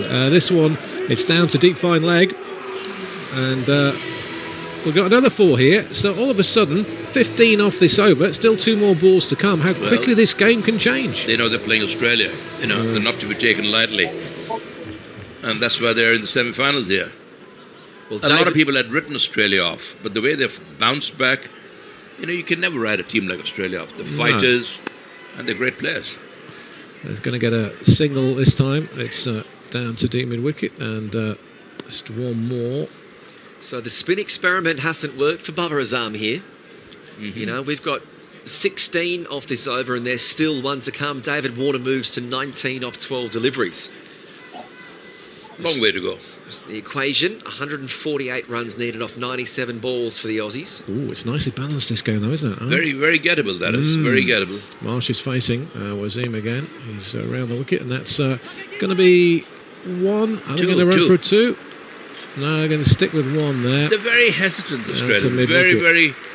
Very, what's the word you said? Tentative. Tentative, very tentative indeed. After 4 overs, Australia are 30 for 1. You're listening to a Channel 2 global production. And we're going to have a change in commentary. It's going to be Richard Allen who's stepping out, and Anurag Malhotra is going to be coming in. David Warner, he's the batsman who's been the aggressor, 19 off 12. And Mitchell Marsh, 10 off 12 runs. Well, the Australians are very, very watchful. They're very mindful of losing another wicket. That's what they don't want to do. They want to make sure that Warner and Marsh have a good partnership. But they're very tentative. Of course, Warner has played some very good shots. Marsh is very hesitant. The ball's pitching out to the leg stump. Instead of whacking them over the leg side. So it's Shaheen Afridi who had his 2 overs, 1 for 8. He's been taken off. And we're going to have a change here. It is going to be Harris Ralph who's going to be brought in. Yeah, Ralph is one of the quickest bowlers. But... as we're joined by Anurag Malhotra. The Aussies fighting their way back, aren't they? Yes, absolutely. They are just trying to sneak into the game now. And Ralph in, and this one's been hit long, not too high, but it's got enough on it. Mitchell Marsh, first ball from Ralph, has gone over mid-wicket for 6, and the Aussies are starting to get aggressive. They're 36 for 1. Suddenly, the Australians are looking good. Just 1 wicket down, 36 for 1. This is over number 5. And from the way they started, they've come a long way, but they need to continue doing this for a long way too. Australia, now Pakistan will be thinking, why didn't we get another 10, 15 runs more? They should have. They were in a position to hit 180, 190. In a great position. But Australia 36 for 1 in only, 4 overs. So 4.1 overs, Australia 36 for 1. Yeah, but Mitchell Marsh, first ball he's played now. Yeah. It's a very confident shot. That's the best shot he's played. I hope he grows from this confidence now. But a lot of responsibility on David Warner there. Well, he's edged this one. has Mitchell Marsh, and it's gone for 4. Third man should have easily have cut that one off. It's Imad, the spinner, who was down there, so he's gone for a lot for the last over. Now he's seen a boundary. He should have stopped that because he's a left-hander, and the ball was to his left. So that's why the captain was a bit annoyed, Babar Azam, that he should have stopped that 4. Farouk, the game changes so quickly. When Shaheen Afridi was bowling, Pakistan were looking absolutely formidable. And suddenly, you see them getting away, getting some big shots. No, they're getting a little rattled.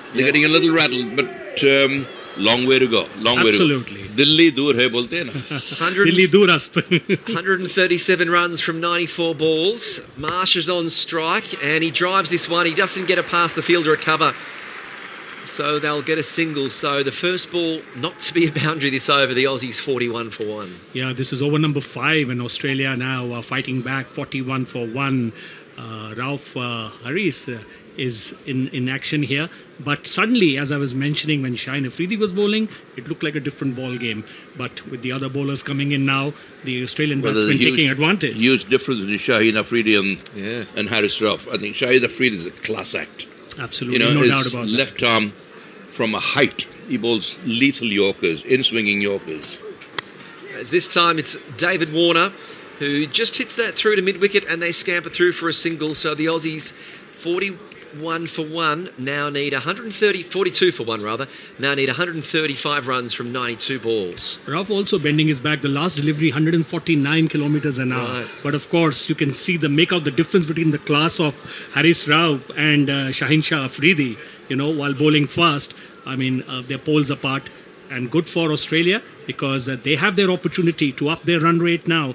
They are 42 for 1, 135 required of 92 deliveries. So Ralph in, it's a shorter delivery. Mitchell Marsh pushes that through on the onside. Mid-on is going to take that, and they get a single. So it is now 13 off this over, 1 to come. The Aussies 43 for 1. Batting with a lot more confidence the Aussies are now. Yeah, he is. After the loss of the first wicket. That came as a shock really to them. The best batsman, the captain. But now the Aussies are crawling back, and runs are very gettable, in the number of balls that are left. The way Shaheen Afridi got Aaron Finch, it was the same way he got Rohit Sharma the other day when India was playing Pakistan. Beautiful delivery. Meanwhile, this one is played on the onside, and they will cross over for a single. So Australia are 44 for 1 here at the Dubai International Stadium. You're listening to a Channel 2 Group global production. 44 for 1 after 5. And Warner started this tournament, and Kitch, you and I had so many discussions about the bad form. He didn't do well in the IPL as well. But given the opportunity, he's grabbed it with both his hands. And today, in the semi-finals, he's playing a responsible innings, but needs to go much further than this. Warner's much deeper a fighter. Than this. David Warner's a fighter. He's a street fighter. He's a brawler. He's a street fighter, absolutely. I think he'd do well in the, He's off the mean streets of Matraville in Sydney, and he's set now, David Warner. He's 21 off 14, and Mitchell Marsh has crept up. He's overtaken Warner. He's 22 off 16. Yes, he's had some very confident shots. And the Aussies. Aussies are crawling back. 133 off 90 balls is very, very gettable. Good partnership building here, and partnerships are what is the requirement of the day. They need to go a lot further. As Hassan is the new bowler, and this one is just... David Warner's got it down to the fielder at fine leg, and they'll just get the single. The Aussies move to 45 for 1. Yeah. A cracking game is in progress. We're definitely going to see a very, very close game, without a doubt. And that's the beauty of T20. We would like to see a dramatic game. Worthy of a semi-final. We saw a great game yesterday. Yeah, in fact, England, New Zealand, when... Well, quite often you do see the semi-finals are the better matches than the final. Often it happens. Yes, indeed. You're so right. Sometimes the earlier round games are even better than the final. And hopefully it should not happen this time, because I think all the teams now, top teams, New Zealand, have deserved their way right up there. And one of these teams is going to face them in the finals. So it's a short delivery from Hassan Ali. It's a bad ball, and Mitchell Marsh is able to lift that over fine leg. He comes down the pitch and gives a very aggressive high five to David Warner, and the Aussies are 49 for 1. Yeah. Well, the Aussies are crawling back. It's a good partnership building up. Long way to go, but they're certainly on the right track so far. Scoring runs at will, Well, the way Mitchell Marsh is playing, it's a wonder he was dropped. You know, we were discussing with Maxwell and Zampa bowling well. They've been helped by some pretty weak Pakistan bowling, really. After Afridi, I mean, the rest have been pretty disappointing. Well, when we see the win predictor, it says Australia 51% and Pakistan 49%. I wouldn't go by that. It's 50-50. Yeah. Well, Hassan Ali, he's anybody's game at the moment. He's got all the makings of a fast bowler. He's got the long hair, he's got the chains, and he's got a long, long run up. Yeah, he's got to do more than those. He needs to pick up a wicket for Pakistan. And this one's short outside the off stump, and Marsh is able to just chip this through to points, and they get the single. So that's going to bring up the 50 for Australia, now needing 127 runs from 87 balls. Let's say repair work being done here. Intelligent. Your favourite word, repair work. And you were so right yesterday against the New Zealand. You know, both the batsmen, Conway and Mitchell, did the repair work. That was a great expression, and that created. They did all the repairs, and then they went for the kill at the end. Australians are batting very, very sensibly. It's David Warner who's on strike. This one's short, it's into the body, and Warner is able just to push that through to third man for a single, and they move to 52 for one. You know, Warner is looking for a 4 every ball, the way he's glancing. But when he doesn't hit a 4, he makes sure that he at least gets a single. So important to rotate the strike and also get the big hits whenever you get an opportunity. Both Marsh and Warner are playing in a similar way, you know, attempting for the biggie. But if it's not there, not to lose your wicket, the least we're going to get is a single. We've got a packed crowd here at the Dubai International Stadium. It's short outside off, and Mitchell Marsh is only able to push that to point for a single. Conditions good for batting here. 24, 23 degrees in Dubai, 52% humidity, so the dew is probably still going to be a factor with that level of humidity, but great conditions temperature-wise. The wicket's a beauty, you know. It's a beautiful wicket to bat on, and really speaking, they should cruise to 126 runs in 85 balls. Especially with these two batsmen set. Pakistan are going to try and stop them.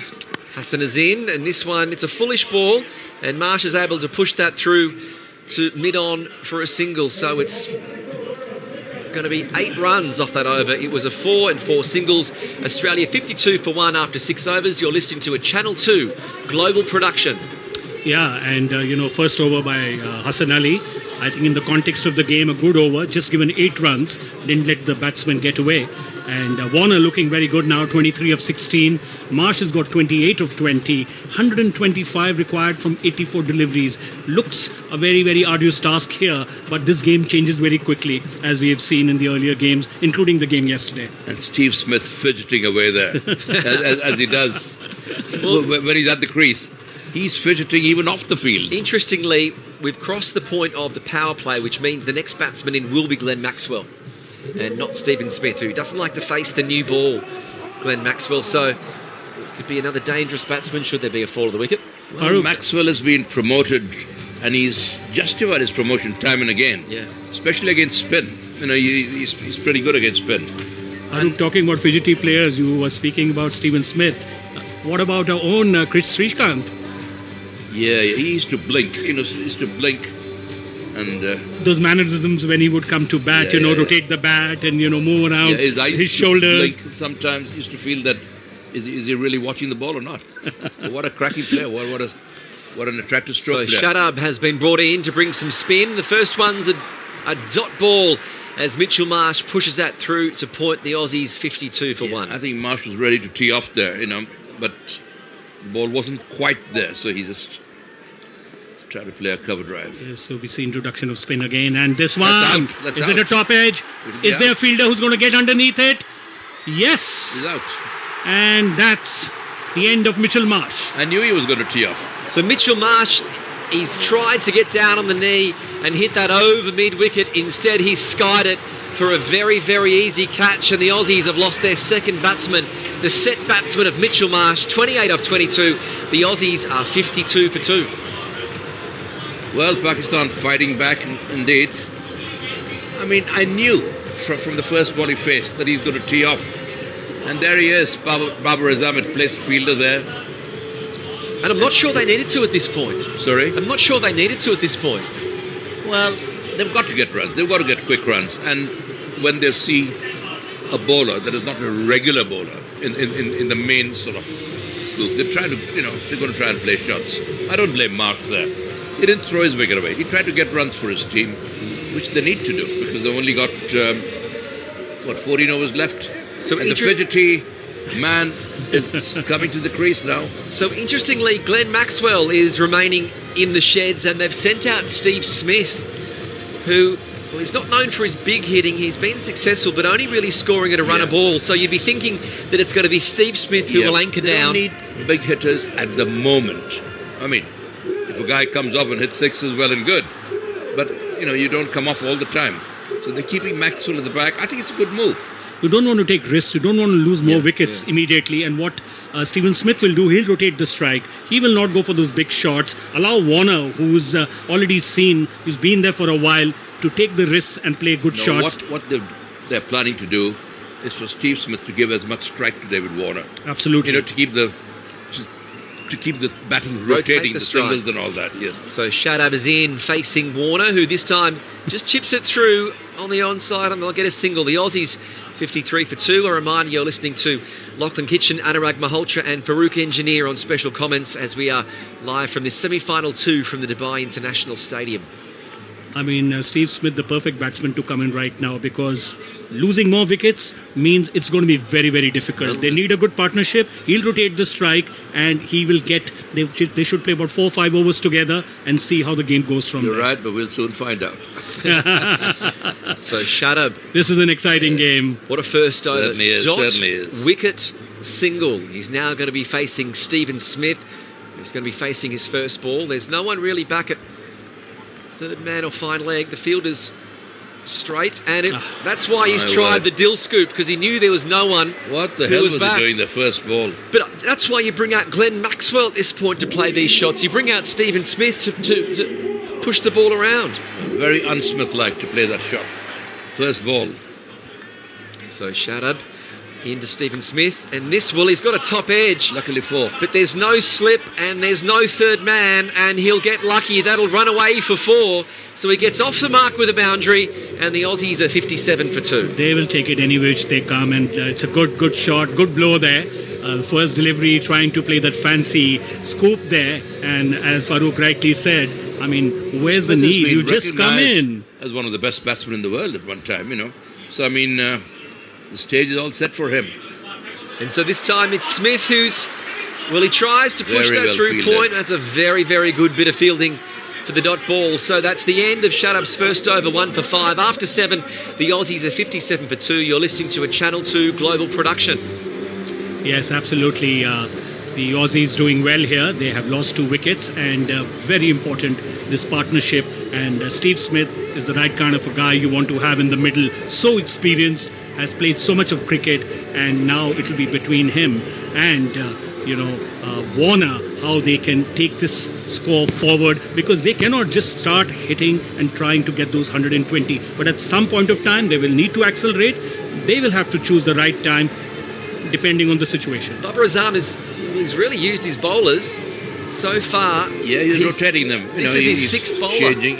He's not allowing the batsman to settle down. No, and that's the whole idea. With 7 overs gone, 120 runs from 78 balls. And it's the professor. Game on for sure. The prof, Mohammad Hafiz, who is going to be bowling this 8th over. Experience. Australia needing 120 from 78 balls. It will be Warner who is on strike.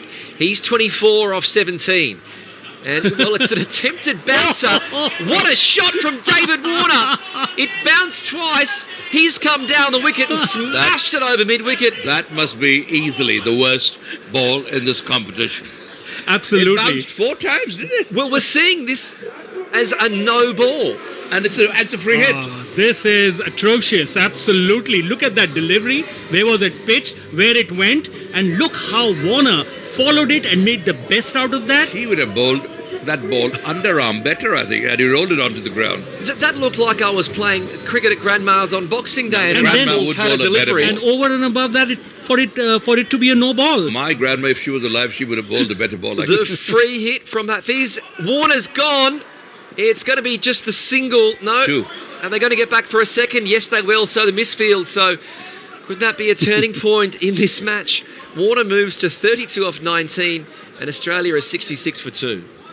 Well, Professor there really not keeping up to his reputation. And the kind of first delivery, that also no ball, and not a good start to his over. Fees is in, and this time it's a more conservative shot from David Warner, pushing it through on the onside. There's a vacant mid-wicket area, so just the single, and they're 66 for 2. Was there some dew factor which came in that particular delivery, that it slipped out of his hand and it was bowled No, that I way? think he tried to bowl a quicker one. He just tried to bowl. He almost tried to bowl a bouncer. The ball almost landed on his foot. How many times? It bounced about 4 or 5 times? Right next to him. I've never seen a ball like that in international cricket yet. Have you? No, I haven't. No. This World Cup is throwing many firsts, including 2 hat-tricks in this World Cup. Stephen Smith backs away. No, from memory, I did it once at the SCG and Greg Matthews was batting and chased after it. That's the only one that's coming off the top of my head. As this one's down the leg side. I think even perhaps there was a 93 Ashes tour where Alan Border, a ball went three pitches over and he went over and smashed it for 6. This foxes me completely. Yeah. A ball outside the leg stump is meant to be hit. It's a safe hit. 4 or a 6. And the batsman just leaves it alone. Why? Okay, he gets 1 run for that wide ball. But he could have got a 4 or a 6. Certainly. It's outside the leg stump. Come on. You have to front dog there and whack it. Absolutely. Those are the deliveries you need to take your chances, and it was a very loose delivery. He should have made the bowler pay much more than just a single, which was by the virtue of it being a wide. Yes, absolutely. So this is going to be an 8-ball over from Hafiz. And Warner pushes that through, bit uppish. The crowd knew that could have been a catch to Mubarak cover, but it fell short, so the dot ball, the Aussies are 69 for 2. He drew away from the stumps, but suddenly found that the ball was not the kind of length he wanted, and he checked his stroke at the last moment, luckily for him, because it could have straight away gone to that fielder there. It was just 1 bounce away from that ball. So Warner survives. He's on 33 of 21, Smith 5 of 4, and this is over number 8. Hafiz coming into bowl. 2 balls left from Hafiz. And it's going to be Warner. Could there be a run out at the bowler's end? Good running between the wickets there. The crowd thought it was on, but they get home. So the Aussies move to 70 off 2 in the equation, 107 from 73 balls. Yes, absolutely. I mean, the asking rate is climbing up, but as long as they have wickets in hand and then they make the right move at the right time, they can accelerate. We've seen that in games before. An over of 20 or 25 can actually change the complexion of the game. Very, very professional the way they're chasing this total. The Aussies have got the game under control at the moment, as long as they don't lose any wickets. So 1 to come, and it's Smith who backs away. So it'll be a dot ball, but it's an expensive one for Pakistan. 13 off Hafiz's first over, and Australia are 70 for 2 after 8. You're listening to a Channel 2 global production. Difficult to get the slower bowlers away, and the pace bowlers who've been generating pace and bowling a bit wide, giving a lot of opportunity to the batsmen to score well. So yes, it is a good battle between bat and ball here. And we're going to have a change in commentary. I'm stepping out, and Richard Allen is going to be joining us. Yeah, while Richard comes in, we can have a chat. Reminiscent of yesterday, isn't it? Repairing the innings. Contrary to what people think. He's looking very solid, looking very good. Absolutely. He hasn't given a chance to see. And he's unbeaten on 34 of 22. Absolutely. And there you go. This one right in his slot. Warner gets after that. Beautiful shot. Over the bowler's head. 6 runs. Shadab there being greeted by that wonderful stroke from David Warner. Right from the middle of the bat, and they require many more. 101 required now of 71. Evening, gentlemen. Just noticed the 4th man in a yellow shirt pointing a 6th placard there. Very good shot indeed by Warner. Well, what about that over from Hafiz, eh? I'm going to make way now for Shoaib Ahmed, who will join Richard Allen. And in the commentary box, we have Mr. Farooq Engineer. So, Shadab, 1 for 11 his figures. Australia 76 for 2 after, a sluggish start. And David Warner, he's raced to 40 now from 23. He's going to be facing as well. I think a very sensible innings, David Warner. So, Warner 40 from 23. Smith is 5 from 5. We are 70 6 for 2 after 8.1 overs. 101 from 71 is the equation here. As Shadab comes in over the wickets, played nicely down there on the leg side. Warner looking for 2. They're going to settle for 1 here, down to mid-on. And so that's 1 more, 100 now to win from 70 balls. Well, Steve Smith's got to give Warner, got to support Warner now. You know, he's class enough a player to do that. Yeah, he's due a good innings, is Steve Smith, isn't he? I think it's a good job he sent him back, otherwise he might have been run out here. Yeah, a little hasty. No need to do that at this stage. Smith is facing... Oh, he's That's got a out. top edge. That'll be out. This should be out. Silly shot. And there you go. Steve Smith. Farouk, you called it right. We've got another wicket here. You could tell the top edge straight away. Yeah, Shadab flighting one up again. I don't understand. Smith is not a slugger. Why is he trying to slug? He should play carefully. Give Warner as much strike as possible. Take 1s and 2s and give Warner the strike. You know, he's trying to slug it against the spin. Yeah. And when the ball has been outside his leg stump, he's not trying to hit it. You know, completely mind-boggling. There you go. He's trying to hit that down to mid-wicket.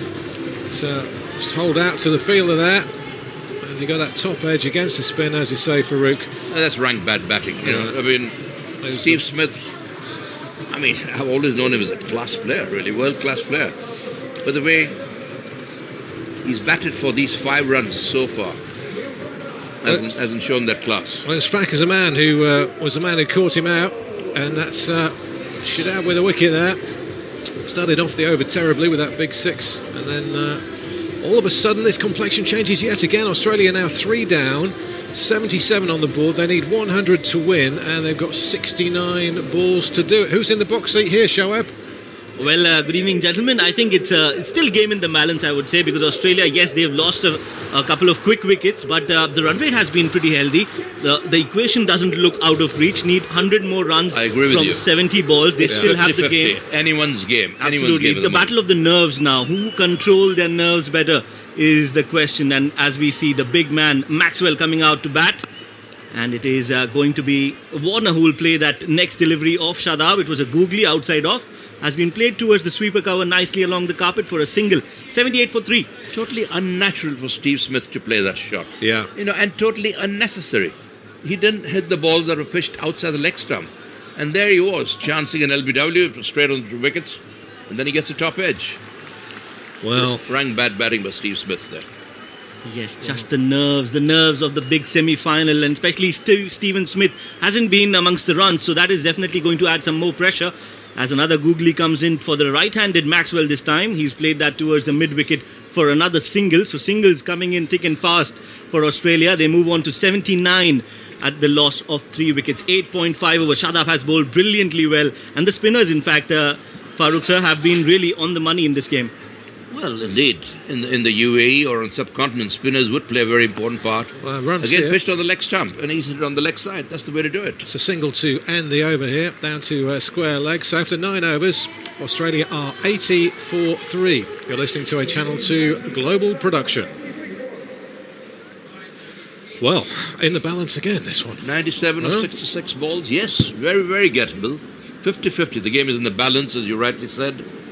And Australia shouldn't lose any more wickets from Australia's point of view. Because Pakistan are on a high. They've been really, really... I think they could be ruined. They could have easily got another 10 or 15 more runs from the excellent start and excellent middle order batting. But they just, thanks to Fakhar Zaman's 2 sixes in the last over, that they reached this total. Yeah. Otherwise, they would have really, really... Yeah, a smaller total to get. Well, 97 from 66, very doable.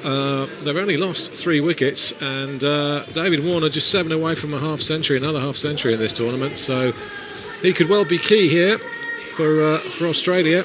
Well, he has definitely got his form back, his mojo back.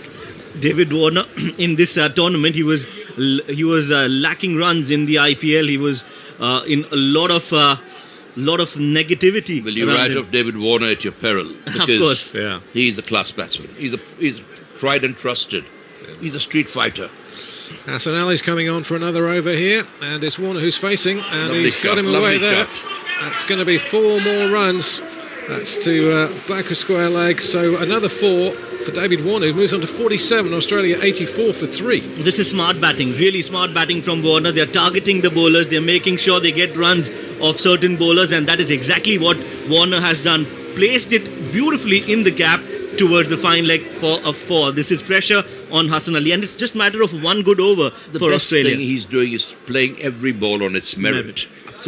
Absolutely. As in comes Hassan Ali around the wicket this time, outside off, cut nicely right from the middle of the bat towards the sweeper cover. Another single taken, and with that 1 run, Australia move on to 85. Warner moves on to 48, and Maxwell will face his second delivery. Warner needs support. Warner needs support from the other end. He hasn't had any support so far. Everyone has got a few runs and then let him down. Now it's up to Maxwell. I mean, knowing Maxwell as I do, he'll do something daft. He'll either hit some quick runs, or he might even throw his wicket away. Comparison, Pakistan 69 without loss at this stage. Yes, I mean that doesn't really matter because it's the 20 overs. At the end of the 20 overs, that's the end result that really counts. As another good ball this time from Hassan Ali over the wicket for Maxwell. He just plays it back to the bowler. Another dot ball. He's just got to support Warner. Maxwell has just got to support Warner at the moment till he gets his eye in. Of course, treat the loose deliveries, give them the treatment they deserve. But at the moment, his intention should be to give Warner as much strike as possible. That's a professional way of doing it. What does Pakistan do from here on? Hassan Ali in again, and he's got that one away, pulled in, down towards square leg. It's retrieved by the fielder. They're going to pick up 2 runs here, though.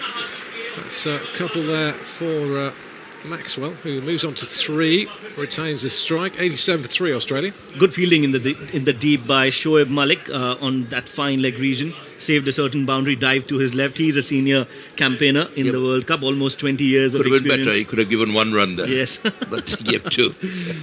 But he's a senior statesman, and he's Hyderabad's son-in-law, so we'll forgive him. Lower delivery this time. Confusion there. A direct hit would have been curtains for David Warner. This is not good running. Suicidal. You would have been a goner there. Goner. Yeah, that was suicidal. Absolutely no communication whatsoever.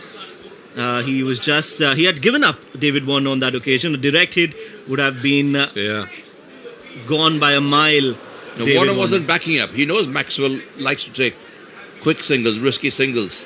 He wasn't backing up at all. That was a risky one, wasn't it? Very risky. I mean, direct hit would have been a goner, for sure. Justin Langer has his head in his hands.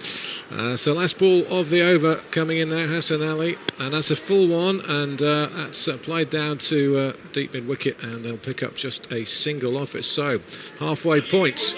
Australia are 89 for 3 after 10 overs. You're listening to a Channel 2 global production.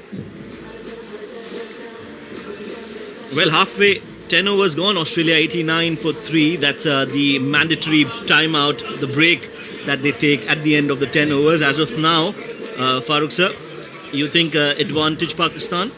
Just the way they've bowled so far? I would say advantage 50-50. 88 of 69 balls is very gettable. Very, very gettable. Just need one good partnership. Warner is already well set. He's really, really well set, playing superbly. Nazar nahi lag jaye uspe. But he needs support at the other end. Steve Smith has failed to give him support.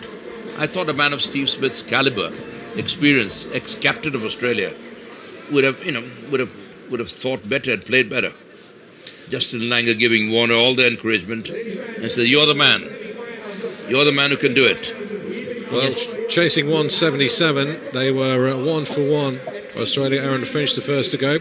Then there was the 50 stand, so 52 for 2 when Mitchell Marsh went, and then Steve Smith 77 for 3. So they're currently 89 for 3 now at this midway point. Well, Farooq sir, from Pakistan's perspective, how do you see them approaching the remainder of the 10 innings? Well, they've got to get dot balls. They've got to try and build pressure, not allow the Warner and co to get loose.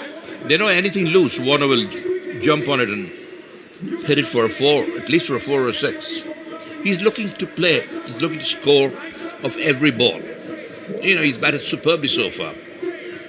And if he fails to hit a big one, he's definitely going to... He makes sure that he gets at least a single. So, I mean, he's going about it the right way. That's the only way to do it. And that's why Justin Langer came out and gave him a big hug and said, keep it up, buddy. You're 49. We need another 49 from you, at least. Absolutely. I think it is going to be vital for David Warner to stay there as long as they can. As we see, the ring of fire has lit up with the torches of the phones again as there's a break. The audience having a gala of a time here. And what entertainment. And this is a perfect platform set for the second semi-final. We saw the first game going down to the wire last night. And this will tonight... definitely go down to the wire, without a doubt. Yeah, into the last over. Look at the crowd. Look at the ring of, the stadium. Absolutely perfect. The conditions are perfect for a great finish. And I think we're in for, definitely in for a great finish. Yeah, well, last night was a great finish, although New Zealand actually had one over to spare, which is quite hard to believe. Well, but yeah, so we could go even better tonight. Thanks to Chris Jordan's over that game. We don't talk about that, Farouk. 23 runs. Yeah, it was. And he's supposed to be a really, really good dead bowler. Good one-day bowler.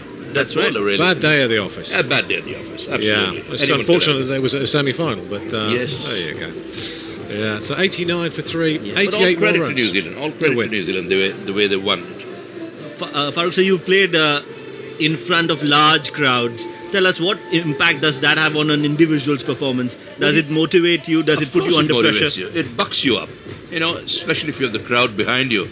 Whether you're playing a tennis match or a soccer match, a home crowd definitely helps.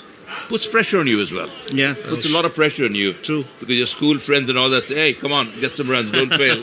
We're back and running here. And we start off with a wicket from Shadab.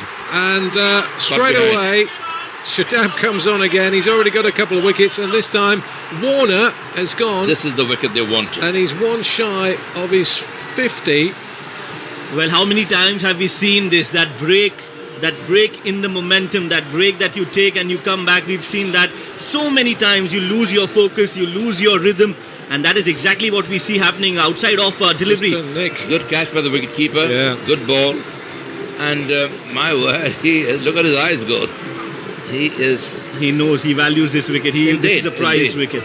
A big nick and the end of David Warner. Well, Pakistan are definitely back in the game now. And I think with Warner out, Pakistan would be ahead. 55-45 in my opinion. Third wicket for Shadab Khan here. Warner with a little nudge. People like Steve Smith and Marsh must be hanging their heads down in shame because they've thrown the wickets away. They've not helped at all. Whereas Warner tried to play a proper shot and he got out. Well played, David Warner. Yeah. Still nudge to Rizwan. All credit to Pakistan, yes. Well, that is definitely a big wicket, a big wicket in the moment of the game. This is a good pullback from Pakistan going into the second half of the second innings as Shadab Khan strikes on the very first ball. The new man in is Marcus Stoinis in at number 6. Again, a very, very good, effective T20 player. They have the depth in the Australian batting lineup, but right now, Pakistan are all over Australia. You know what in Hindi we say for someone like Stoinis? Challa to challa, nahi to gaya. If he gets going, well and good. Otherwise, he'll play a silly shot and get out. That's right. I've seen him in IPL do that. I mean, he knows he's got, he's holding Australia's responsibilities on his shoulder. Especially now since he's got 59 deliveries left. He's not come in the second last or the third last over. So he has the time to build an innings and take the game till the end. As Shadab Khan comes into bowl. Flighted delivery, again a sweep shot, a paddle coming in from Marcus Stoinis on the very first ball, a very risky shot. He's got that off the bat and towards the fine leg will get a single. 90 for 4 Australia after 10.2. Yeah, that ball was on the middle stump there, and he just tried to paddle it.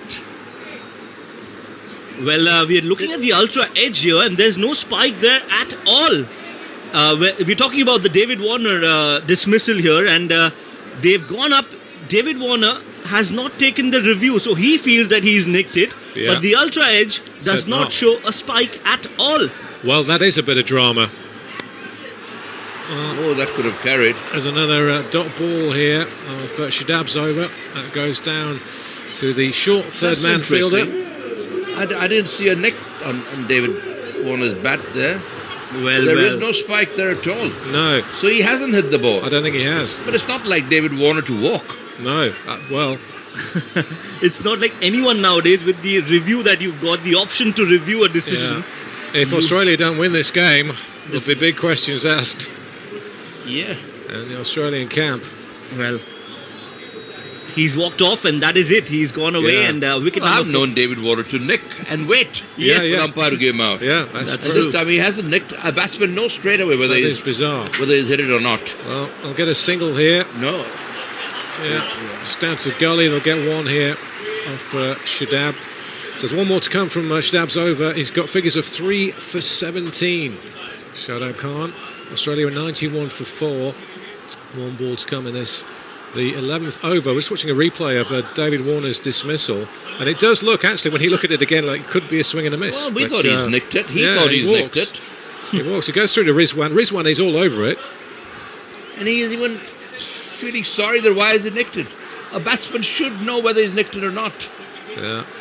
Well, off the back foot this time. Stoinis gets a single to end the over as the bowler retrieves down by a short mid-wicket. So there's 11 overs gone. Australia are 92 for 4. You're listening to a Channel 2 global production. You know something? I would put it to the non-striker. The non-striker must have known that he hasn't hit it, and he should have told him. Well, hang on, David. You haven't nicked it. What are you? Is it possible there's a fault with Ultra Edge? Because this seems bizarre that Warner would walk. What are you walking for? You haven't nicked it. It does seem bizarre. But evidently it looked like a clear nick from here as well. But we are far away. Because of the deviation, of the turn of the ball, it looks like a nick, Yeah. Well, our Sania Mirza on the screens. Hyderabad. And she knows tennis. it too. And she knows it too. Yeah. Well, interesting passage of play here. 11 overs, Australia 92 for 4. Yeah. 85 more needed from 54 balls. Current run rate 8.36. Required run rate 9.44. Imad Wasim comes into bowl. This is a poor shot. No footwork at all. The ball was right in the slot. He was looking to hit it on the offside. And the ball came down. You know, it didn't spin it. He's not expecting the ball to turn. Very hesitant. Bowling too quick and bowling with the arm, making the ball come into the right-handers. Yes, the ball just drifts into the right-hander, the left-handed Imad Wasim. Not a big turner of the ball. I mean, we know that. Surely the batsman should know that. Well, Marcus Stoinis is clearly a little bit nervous here. He's not moving his feet at all. He's looked a little hesitant as in comes Imad Wasim. Another good delivery. Again, no foot movement this time. Just playing it towards short covers. No run there. And the crowd is cheering every dot ball here. From his stance, you can see that he wants to play on the offside. You know, he's standing well outside the leg stump. Yes. Just notice it. See? Yeah. So he wants to play on the offside. Yeah. And the ball is coming into him. Clever bowling. He looks like he's going to get out pretty soon. There's Marcus Stoinis. He's facing again. He's got 2 from 4. Imad Wasim, it's his third over. He's got 0 for 22 as he comes in around the wicket again. Again, no footwork. And again, just on a length outside the off stump, bats it down towards his feet. Bottom edge. There's no run. 85 from 51 is the equation for Australia to win this as this pendulum has swung to and fro. Every dot ball is crucial. In comes Imad Wasim this time round the wicket, outside off. Again, no foot movement, but yes, he will manage to play that towards the sweeper cover. Punched it nicely. Will just get a single. And with that 1 run, Australia move on to 92 for 4. 85 more needed from 51 balls. So 2 newish batsmen out there, and the runs have dried up over the last couple of overs. But Glenn Maxwell, if he's out there, well, you can expect some big hits. Yeah, which is surprising with Maxwell at the crease. You don't often say runs have dried up. No. Because he gets his runs quick. Well, give him chance, Farouk. Give him chance. Expect a reverse sweep coming in here. A reverse sweep coming in. He's facing now. He likes to play that ball, especially with the left-handed Imad Wasim. The ball coming in, he would like to reverse that and play that over the point and the short third man region. That's his favourite shot, go-to shot, especially when he's under pressure. Will he play that shot now? Not needed. Just get some time for yourself. As in comes Imad Wasim, round the wicket. This is much better batting. Good front foot and played it straight back to the bowler. Looks a lot more confident, Glenn Maxwell, than his partner, Stoinis. But he's not scoring any runs, show him. Well, we know he can score runs pretty quickly once he settles in, once he gets his eye in. Not much time for that. Came out again. Here comes the reverse sweep. Oh, top edge. Very lucky there. Streaky. One ball late, but the reverse sweep has definitely come out. I think he'll play more reverse sweeps than proper cricket. I don't know why. I don't know why they play reverse sweep, but that's the norm of the day these days. So. 12 overs gone, a 95 for 4. You're listening to a Channel 2 global production.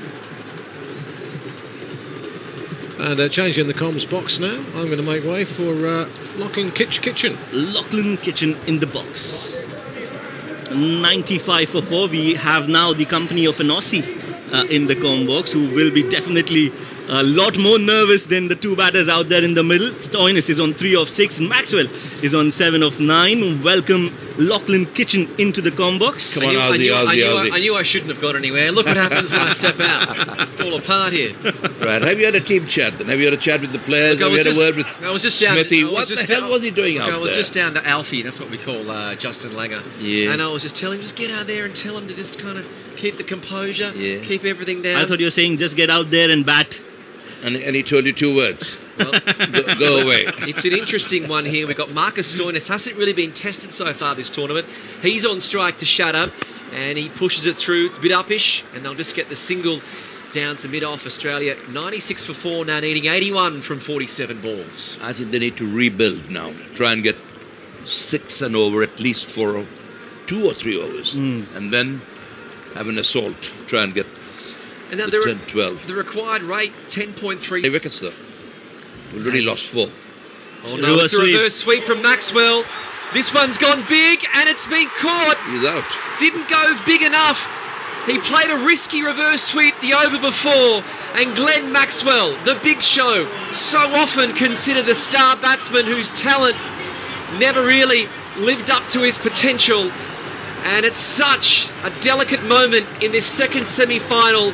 He departs for 7, and Pakistan celebrate. They've got 1 foot in the final. Australia 96 for 5. Well, you said that with a heavy heart there, But I mean, Pakistan deserve. They're playing really good cricket, where Australia are not. Apart from Warner, none of the other batsmen have showed any fight, at resilience. All. I mean, and the Pakistan bowling, apart from Afridi, has been pretty innocuous. They haven't been really great bowlers. It's the Australian batsmen who've given the wickets away. Why would you play a shot like that? Well, Farooq sir, would you like to comment something about the predictions that we did about the reverse sweep? Well, you know me and reverse sweeps. Don't go along. No, it's the second time he's done that this tournament. Yeah, totally unnecessary shot, I think, because you could bat properly and hit that ball wherever you want to, without taking that extra bit of risk. And I think any old, experienced cricketer, very old, like me would tell you that. So it's reverse sweep is a modern thing, but they practice reverse sweeps so much these days. Yes, but to play the reverse sweep is okay. I don't mind it now and then, but pick the right ball. Pick the right ball to hit. I've seen bowlers bowling Yorkers and batsmen trying to play a reverse sweep. I mean, that's suicide. Farooq sir, wouldn't you feel that these kind of risky shots are more premeditated than on the merit, because reverse sweeps are always premeditated? Exactly, yes. As we see Shadab comes in, Stoinis has gone over mid-wicket and he's gone big. So there's a lot of fight left in this Aussie side. That's gone for 6, and Australia moved to 102 for 5. Finally, a good orthodox cricketing shot coming from the bat of Marcus Stoinis, and you get value for runs. You know why? Because so far he's been looking to score on the offside. Now, at least common sense has realised that the ball is coming into him as a right-hander, and he should be hitting the ball on the onside. So at last he's learnt. But also, had the field been on the boundary, that may have been a catch. It was about 5 yards in. Well, the risk has to be taken now rather than later, and they need to get that attack, take the attack to the opposition, and that is exactly what Stoinis is doing. Sometimes the greatest form of defence is to attack, and right now I think Marcus Stoinis is in that mode. As in comes Shadab Khan, a nice punch off the back foot. Now he looks like the old Stoinis. He's hit that right from the middle of the bat, taken a single, and the score moves on to 103 for 5 after 12.5 overs. And the batting card for Australia, it's really only David Warner with 49 and Mitchell Marsh with 28 that are of note. Finch, a first ball duck. Stephen Smith, 5. Glenn Maxwell, that reverse sweep for 7 that's going to haunt Aussie fans. if Australia don't get up here. And it's Stoinis who's not out 10 and Matthew Wade yet to face a ball. 74 from 43. Well, everything happening in that equation. over. Everything happening in that over. A wicket and then a 6. And right now, the game definitely is in the favour of the Pakistani bowlers. As in comes another good delivery. This one has been played on the front foot but nicely by Matthew Wade. A dot ball to end the over. 13 overs gone. Australia are 103 for 5. You're listening to a Channel 2 global production. And you can see with that last delivery, Babar Azam actually brought in a slip. You know, he's getting aggressive at this point in the game. A new batsman, surely. Make him at tenterhooks there. Make him unsure of what he's doing. What a great spell. Shadab Khan 4 for 26. I don't think he's bowled all that great. But he's got 4 wickets and 26 runs. And the last over went for 8. But the batsmen have given the wickets away. He hasn't taken the wickets. Steve Smith, Marsh. It was really only the wicket of Aaron Finch, the LBW off Afridi, which you consider delivery. Was the bowler getting the better of the batsman. Yeah, but all credit to Pakistan. They've fielded very well. They bowled it very well. And look at the crowds. Absolutely loving it. And why not? Because A little Pakistan bit are on a high. Unlucky as well, I would say. Australia, David Warner not edging that, but still walking and not taking the review. That's not unlucky. That's stupid. I mean, why would you walk when you not snick the ball? The batsman knows. Well, he must have. Every batsman knows. We can only assume that he thought he nicked it. Any batsman who's played the game at any level, club cricket or anything. So Stoinis is on strike, and when you hit the ball. Well, there's nearly a run out here at the bowler's end. If he hits Matthew Wade, we'll wait for the replay. It was Stoinis who pushed it through on the offside. Wade at the non-striker's end was about halfway down the wicket before Stoinis sent him back. This panic set in. And suddenly, the Aussies, they're panicking.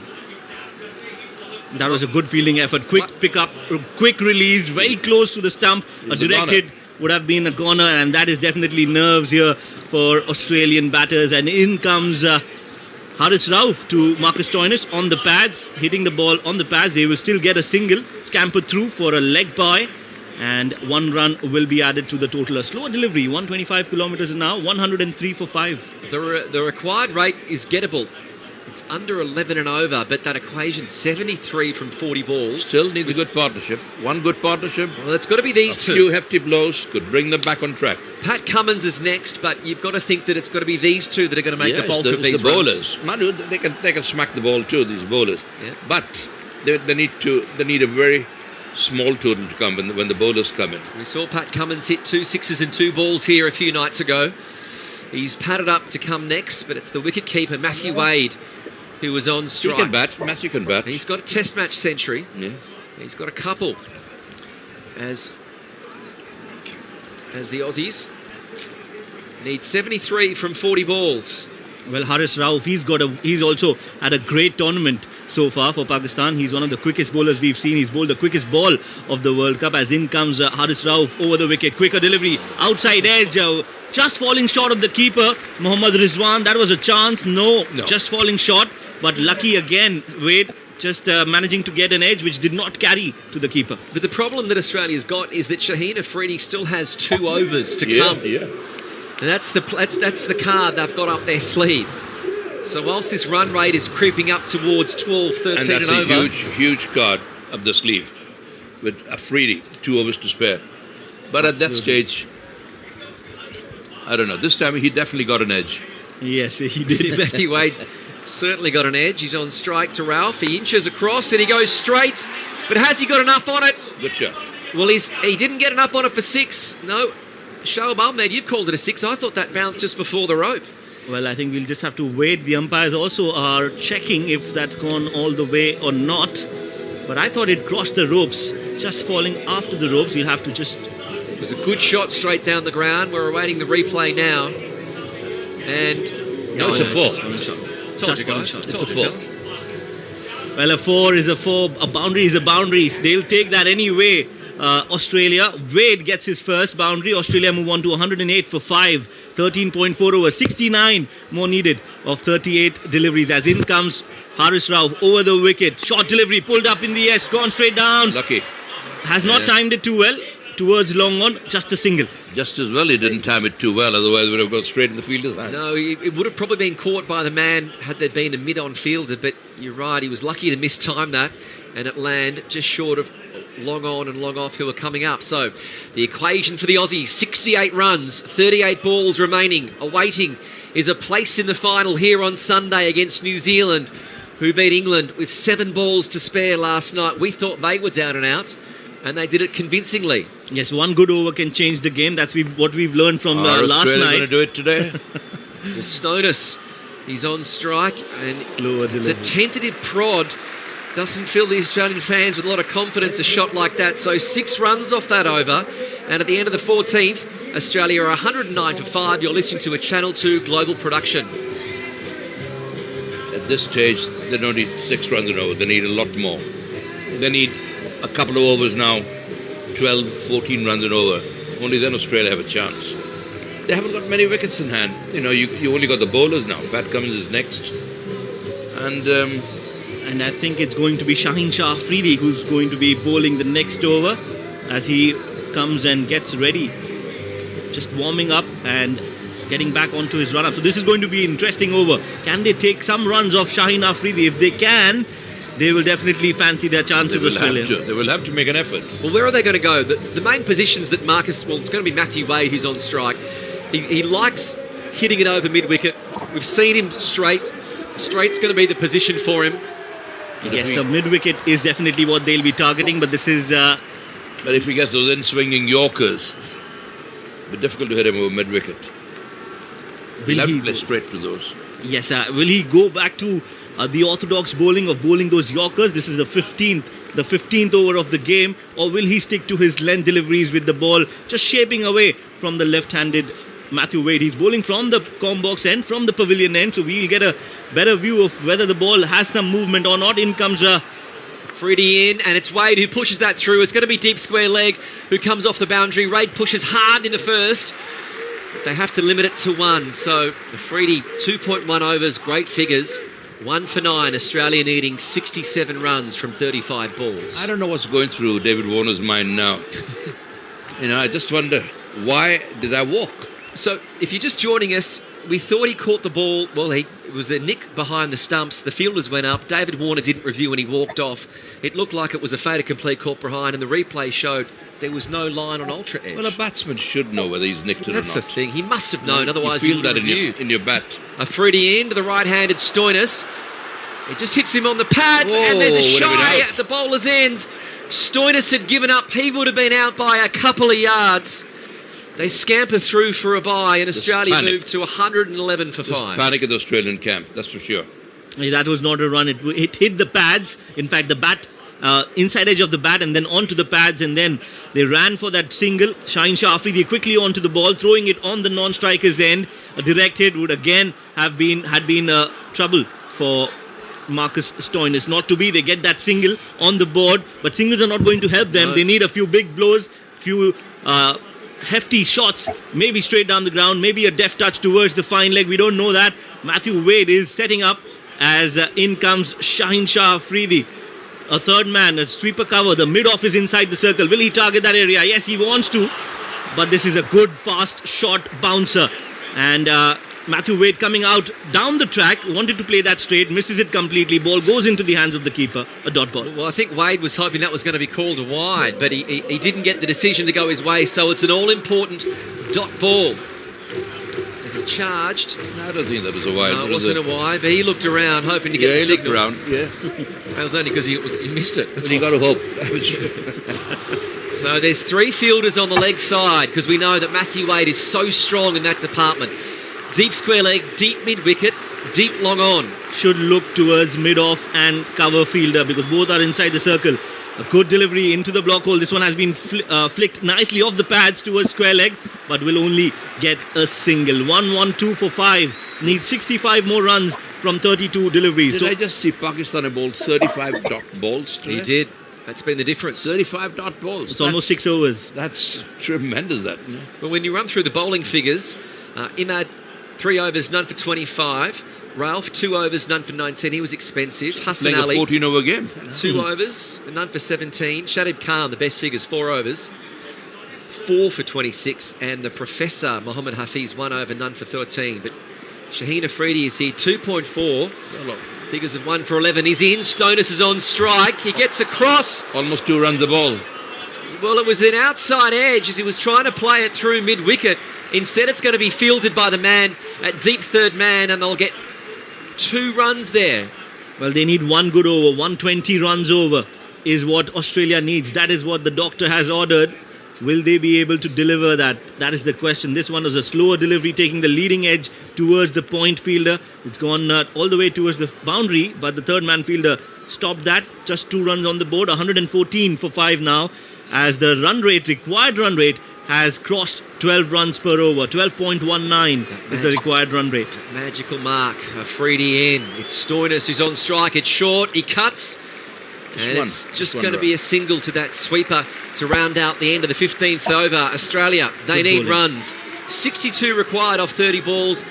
And at the end of the 15th over, they're 115 for 5. You're listening to a Channel 2 global production. Well. I mean, Pakistan are riding high. Australia are panicking. That's the order of the day so far here. 62 off 30 balls. More than 2 runs a ball. Yesterday, New Zealand were in a similar position and they got the runs. They need one good partnership. Who's there to provide it? Stoinis and Matthew Wade. This Pakistan bowling's been a lot better than England's was. Absolutely. Last night. Pakistan bowled, and Afridi has been superb. I think he's one of the best of its kind. This is the over they should be aiming for. Hassan Ali, not the greatest of form for him in the World Cup. He's been a little bit on the expensive side. 2 overs, 17 runs he's conceded. He's still got 2 overs left. So if they can target and put pressure on Hassan Ali, they will still have a strong chance of chasing this down. 5 overs, 60 runs doesn't look impossible.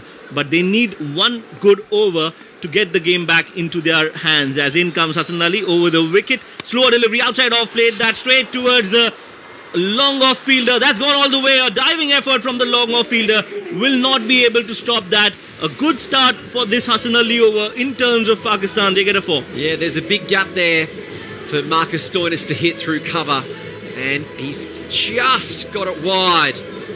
The wicket is perfectly good. Perfectly good batting wicket. So they are more than capable of getting it. But somebody has to take the initiative and hit those shots. Stoinis has just hit a 4. Let's hope if he keeps it up. Pressure on Hassan Ali.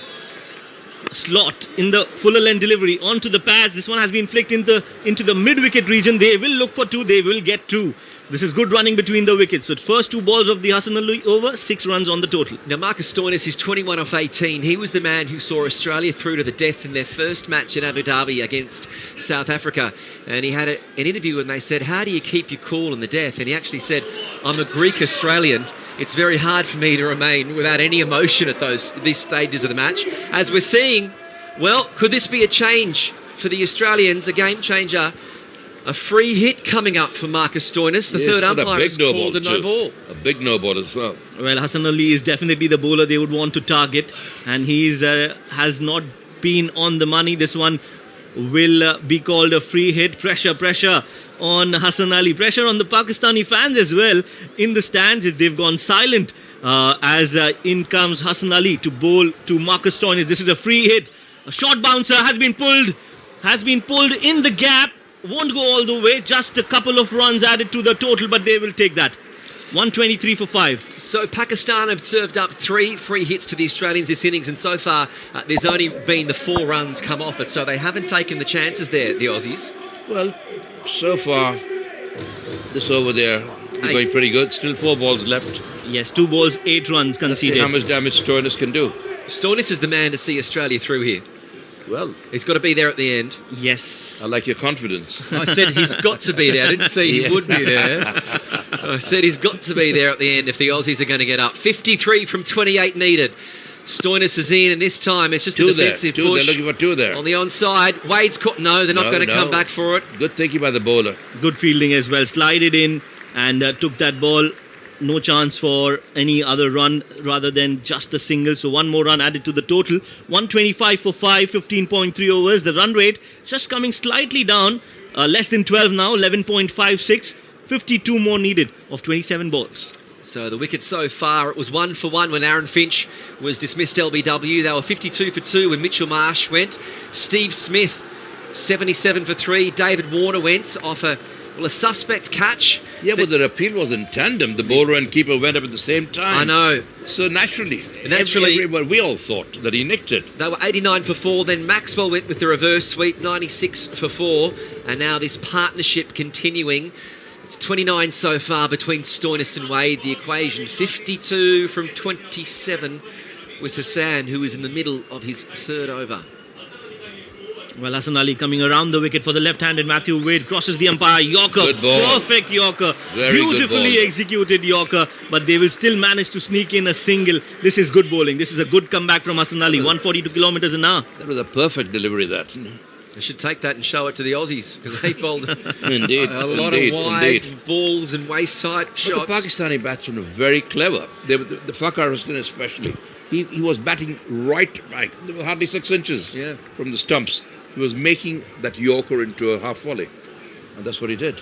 Yes, 51 more needed from 26 deliveries. 126 for 5 as in comes Hassan Ali over the wicket to Marcus Stoinis. Crosses the umpire. Short of length delivery. This one has been pulled but not timed well. Will just be a single. 1 more run added to the total. Australia 127 for 5. So that required rate has now come down to 12 and over. Well, still 2 balls a run. But it's two balls, two runs a ball. 2 runs a ball. And that is possible. Possible, but it's some ask. But not when you've still got another over to come from Afridi. Look at that huge gap between David Warner's bat and the ball. So we are seeing the replay of the David Warner dismissal, which was sort of a cut shot that was caught behind. Keeper, bowler, everyone went up. David Warner didn't even think to review. He went off. And that was the turning point in this match. Strange, very strange. As it's the final ball of the over. It's a big swing from Matthew Wade, but it's a swing and a miss. So it's an all-important dot ball for Pakistan as Australia need 50 runs from 24 balls. And there's going to be a change in commentary. And it's going to be Anurag Malhotra who comes in as Shoaib Ahmed takes a break.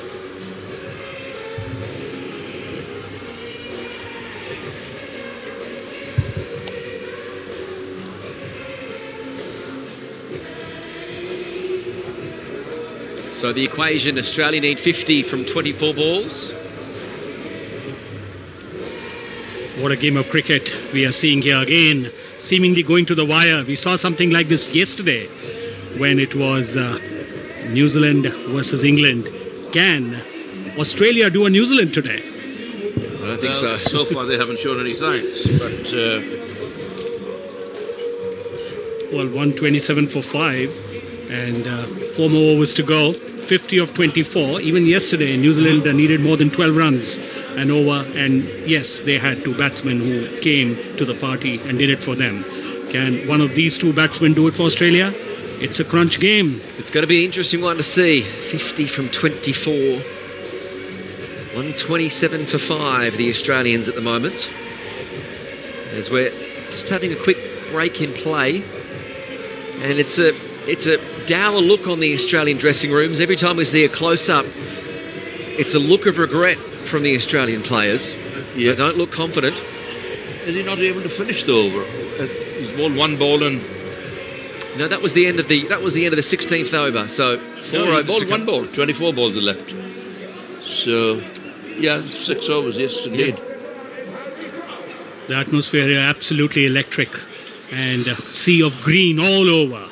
And yes, it is green on top right now, but this game very, very nicely poised for a close finish. Well, very much in Pakistan's favour, I would say. Very much.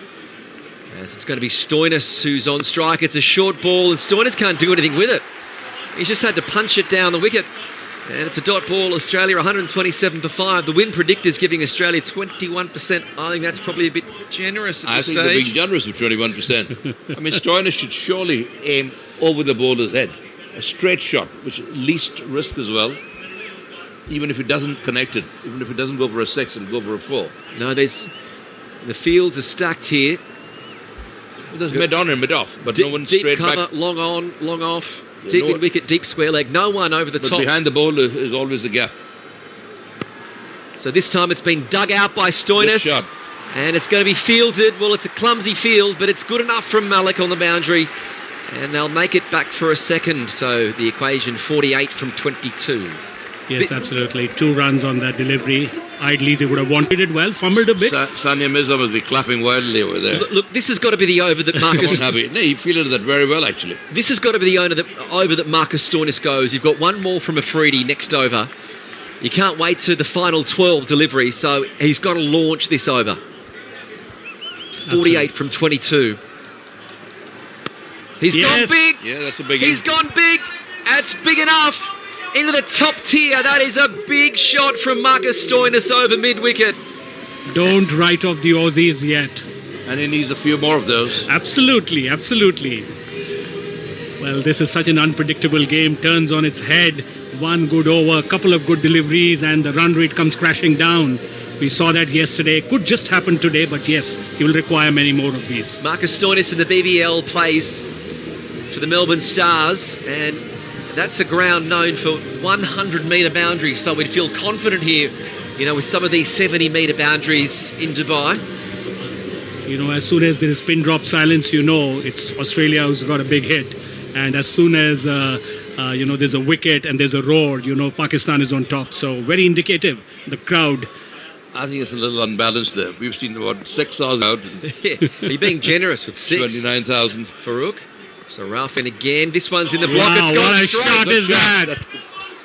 And it's going to go for 4. Right behind the bowler is always a very, very good shot. They don't come better than that. So beautifully struck, straight behind the bowler, dissecting the fielder at long off and long on. 4 runs. Lovely shot. So Marcus Stoinis is proving to be the man of the hour. He's 37 off 25. Australia are 139 for 5, needing 38 runs off the final 20 balls, and that probably should have been stopped. No, it was a very difficult shot. It was hit beautifully. It was a superb shot, very well struck. And you can see the heads are dropping from Pakistan. They thought they were home. Is this an example of the saying which we have heard, cometh the hour, cometh the man? Is Stoinis the man for Australia? Well, they're going to hope so. Still, Australia have a long way to go. 38 off 20 balls. Nothing is over till the fat lady sings. Absolutely, absolutely. Yeah, but she's warming up on the sideline. That's the problem. Where is she?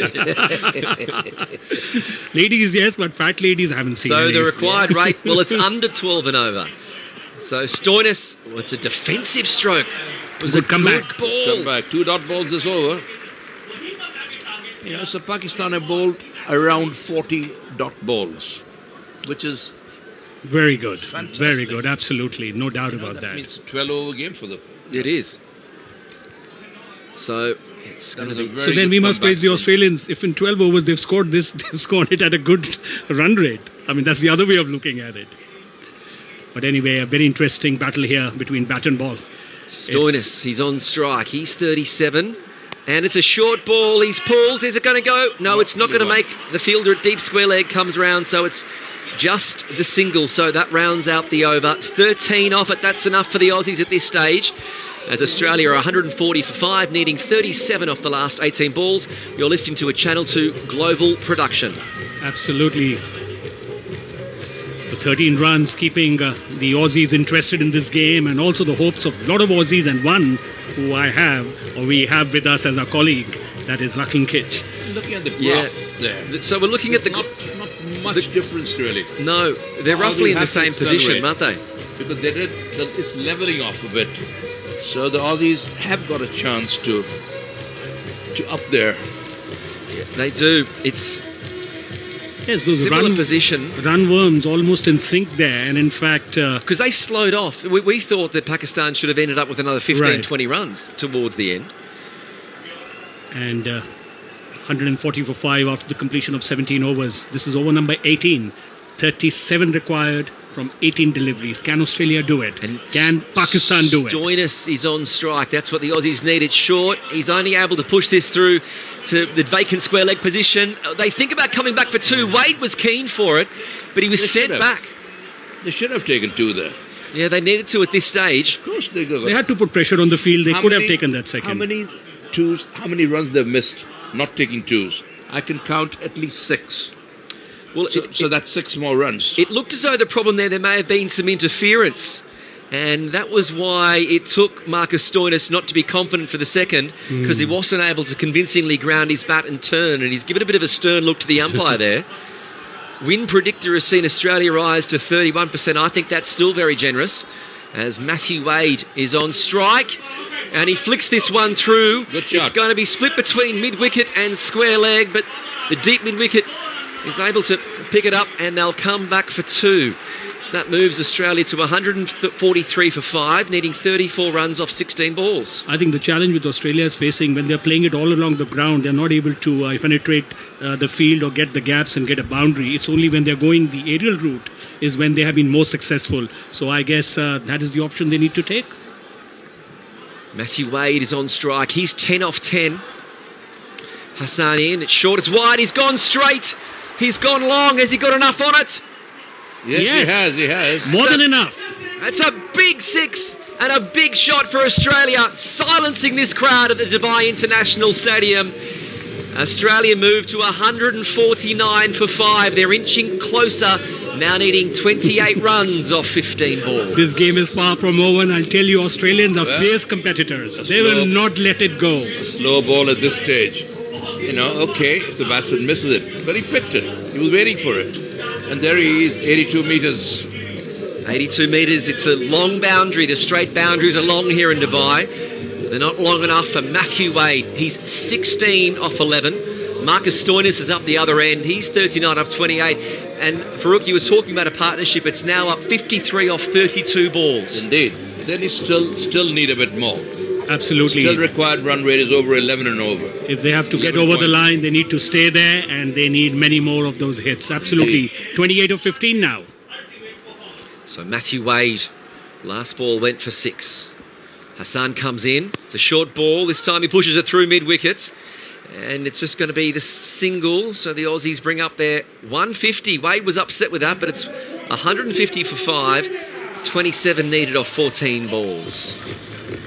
What we're seeing is a good game of cricket befitting a semi-finals. It's not a one-sided game, and that's wonderful for such a big crowd which has come out to support their team. Well, you wouldn't expect a one-sided game in the T20 semi-finals when two top teams are playing. Yep. Pakistan have been playing superb throughout the competition, unbeaten. And I wonder if they're going to keep the record intact today. Absolutely, they would be wanting to do that, and Australia must be thinking one bad day at office today. Stoinis is on strike. He pulls that one through mid-wicket. Not allowing that. Are they going to go for 2? No way. They'll no just way. settle for 1. No. So you were happy with the single this time? Yeah, I mean, they have to be contented. Otherwise, I mean, losing a you wicket just is need not a an run option here. Absolutely. They don't want a new batsman to come in at this stage. Both these batsmen are pretty set. I think Good partnership of over 50 runs. They want to go aerial now. Absolutely. Well, the run rate required is back to 12 and over. The equation 26 of 13 with 1 over from Shaheen Afridi. The last over is there and 12 are needed. Anything can happen, absolutely. Could we have another Braithwaite? Could we have, dare I say, a super over? As this one, it struck well. This could be 4. And Matthew Wade has pushed that through behind point and brought up a boundary. So Australia have got it under 12 and over. They're 155 for 5. You're listening to a Channel 2 global production. Well, Kate and Farouk, look at the way the game is turning around. Yes, it's still a little far, but Australia completely back into the game. They were very far from that target, and now they find themselves within striking range. I know it's an afterthought, but people like Marsh and Steve, they must be really kicking themselves. And Warner, after having played so well, putting Australia in a very good position, walks without even nicking the ball. Surely he should know whether he's nicked the ball or not. Absolutely. What about the non-striker? Didn't the non-striker tell him that, hey, what are you walking for? Well, we're in a position here where Marcus Stoinis is going to be facing the first ball of this 19th over. Now, he's 40 off 29. He's crept up. David Warner was top scorer of 49 off 30. Yes, the top man has got an over left. So, but it is going to be Shaheen Afridi. Shut up. No, Shadav. That keeping Afridi to the last over. This is going to be a very exciting over, believe you me, for both the teams. They're obviously going for Afridi for the last over, yes, indeed. So Afridi would be bowling the last over. But Oh, in fact, it is Afridi bowling. No, it is the Afridi. 19th over. Yes, it's not Shadab Khan. Yeah. It is Afridi. Well, this over will decide. Where this game's going. Well, it's Stoinis who's going to be on strike. He's not going to be easy to hit. 22 from 12 needed for the Aussies. Oh. It's a short ball. It's an appeal from Afridi. Well, more out of enthusiasm. He didn't have the support of the wicketkeeper there, and none of the other fielders, close-in fielders, were really interested. Now, I think they have actually opted for... Have they opted for a review here? But have a look at that again. I mean, it was just... Oh, Well, the ball... oh, there was a touch, but it bounced just before the wicketkeeper's gloves. So, a possible Don't tell chance. me they reviewed it. No, they didn't review it. I thought the wicketkeeper went for the review instead. He was just cursing his gloves. Yeah. So gestures getting misinterpreted there. So Afridi comes in, 22 from 11 needed. As Stoinis, he tries to go through close. mid-wicket. Instead, he top edges it, missing and it the will leg go to stump. cover for just the single. So the equation moves to 21 from 10 balls, and Matthew Wade will be on strike. What a good delivery. He squared up the Yes. batsman there completely, This wanted is to play on the over- onside. This is the over that will decide the match. Absolutely. And actually, are we looking to see, has there been a review taken? I think there I don't has. think he took off his No, bat. He they're took off still his pads. contemplating. There's a lot of conference going on there. Are they too late? Yes. to take We'll the turn review? up to hear what the... I think it Umpire has. They've will taken say. the review. Yeah, I think Yes, we they've missed taken the next review. Oh. Oh, that's Will the crowd like it? We'll have to see, where did it pitch? yeah, good thinking. Could have pushed us. Where did it pitch? Did it pitch outside the leg stump? Did it pitch in line? The soft decision was not out. Hitting in line. It's hit him on the back pad. Little clipped off stop. Pitching out. It's pitching the outside stump. leg. So Because it's angling away. Well, what do they lose at this stage? 2 overs left. They've got to review it. Yes, had to. absolutely. You can take those decisions, yes. You don't want to carry them to your next match. Definitely not. You can't do that. but it also gives an opportunity to just slow the pace down, to gather the field again, to just dictate your own terms here when Australia have really performed well in the past couple of overs. And so Afridi's going to be at the top of his mark. Wade is going to be on strike. He's in no rush. He's making Afridi wait as long as he possibly can. A lot of gamesmanship going on, mind games going on. It's a very, very critical penultimate over. It's Wade. He's 21 off 13. He's pulled some big sixes. Has he got another one left? Well, Could we see another free hit? Could we see a no ball? It's got to be a ranked bad ball or a This time it's wide down ball, leg. It's a wide. Not a good time to ball a wide, absolutely. And the batsman missed out there. A bit of a bat on that. It was a quick delivery. Would have carried it probably to the boundary. Yes, indeed. Little nick there. 4 runs. Well, I think they will take that instead. So Matthew Wade is going to retain the strike here at the Dubai International Stadium. You're listening to Lachlan Kitchen alongside Anurag Malhotra and Farouk Engineer. 20 runs needed off 10 balls. Nobody move. Everybody is still, stationary, holding their breath. You don't know what is going to play out. This over is the one. Afridi in. It's Wade. He backs away. He goes over mid-wicket, but he's got it. It's all happening here. He's been put down. Deep mid-wicket was coming around. Has he just dropped the game? Well, How many did they get? 2? they only got the 2 runs. However, that still keeps the equation. That at was Hassan 12 and Ali. over. Hassan Ali dropping that catch. Has he dropped this game? Pressure.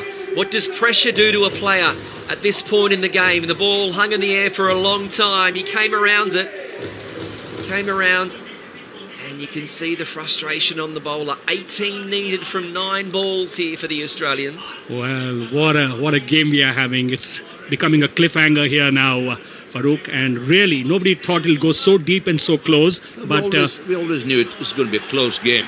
Well, it's currently 4:37 in the morning in Sydney. Yeah, but still, 12. And they'll all be up trying to will the Australians home. As he said, Farouk, here, 12 and over needed. It's 18 off the last 9 balls. And Matthew Wade is going to retain the strike. I think it's anybody's game from here. Freddie, he's in. And it's the scoop. Oh, what a shot is that! My word, that was an incredible Perfect shot. execution. Cannot be better. That was 6 an runs. incredible shot. Could that be the shot that wins the match for Australia? Matthew Wade That has was taken on the best bowler of this tournament, incredible shot. fast bowler, and he's done the dill scoop Yeah. that has gone for 6. There's a maximum, and suddenly 12 runs needed off 8 balls He for couldn't have Australia. timed that better. He couldn't have played a better shot there. Brilliant, absolutely At brilliant. a better time for Australia, 69 metres was that 6. The crowd has Yes, gone 6. quiet, and Lachlan Kitch is exuding confidence, and there's another level of energy coming from my colleague commentator. 12 from And why eight. not? I'm relaxing down a bit. 12 And from why 8 not? balls, all of a sudden. Yeah. Well, well, well. Still, I would say good 50-50, still. I think it is Australia ahead Yes, right yes, now. 50. Because Shaheen Yeah. Afridi is going to finish this Yeah. over lest he picks up a wicket or he bowls a couple of drop Yeah, balls. Shaheen Afridi's got still 2 balls. How many runs are they going to get in these 2 balls? Yes, absolutely. Those 2 deliveries And will tell certainly us. Australia will fancy the chances getting 10 runs in the last over. Absolutely, absolutely. And they have both the batsmen who've been in for a while and they're striking the ball well. Such a risky shot to play at this point in Great the game, shot, wasn't great it? shot. He had to take a But it chance. came off so beautifully. I think came the, off. the 4 Aussies were making more noise then than 27,000 Pakistanis as Afridi is in. And this is another big. That's an incredible 6 there. What a shot from Matthew Wade! Never write the Aussies off. That is an What a beautiful unbelievable shot. strike given the circumstances. Come on. The What a first game. Aussie. has been the scoop. This time Matthew I Wade. have never seen you happier. Absolutely, Baruch. We Very well haven't- said. we Crowd haven't- absolutely stunned. We haven't got there yet. We just need But to what a relax. time to bowl a change of pace. He's bowled a slow ball, which the batsman's picked it up. You know, this is Amazing. not a time to bowl a slow ball. 96 metres I was tell that you. 6 from Matthew Wade. He now Yeah. moves along to 35 off 16, and suddenly we're 6 seeing to win. Pakistan fans move towards the exit here. 6 to win off 7 balls. And there is pin drop No. silence in the stadium while there's a lot of noise in the commentary box. Yes, indeed. And there will be even louder noise in the last over. I mean, such an exciting game. Absolutely. And We are hats enjoying off it. to both the teams. Afridi is in, and this time Matthew Wade. Don't tell me he's done it again. He has. Can you believe And he it? had a 6. 3 sixes. 1 over to spare. My word. Australia have What a won game. this game. What a game. What a finish. This has been one of the great finishes in Australian cricket. 3 sixes from Matthew Wade. There was the dill scoop, the shot over mid-wicket, and the second scoop again to see Australia book their place Pakistan against is New Zealand. absolutely stunned. They're speechless. You know, the best bowler being hit for 2 consecutive sixes. 3. 3-6 off paddle shots. You know, What? who says don't play paddle shots or reverse sweeps? What a finish to this game, and I'm so happy. My prophecy has come true. I said Aussies right before the Listen, game. all I think good you're credit. just happy Pakistan lost at Iraq. Not Is that- at all, not at all. They are. Listen, all I guys. said was they're going to have one bad day at Australia office, which have happened won today. fairly and squarely, but all credit to Pakistan. Yes, of course. I think they played this competition superbly. They've been the best team in the competition so far. Well, we need Australia against New Zealand, my word, final. We need to go through this Australian batting order. It was David Warner and Aaron Finch. Their partnership ended early when Finch went LBW to Afridi. They were 1 for 1. Mitchell Marsh came, good innings of 28. They were 2 for 52 when he was caught by Asif Ali. Then Stephen Smith came and went. He played some strange shots.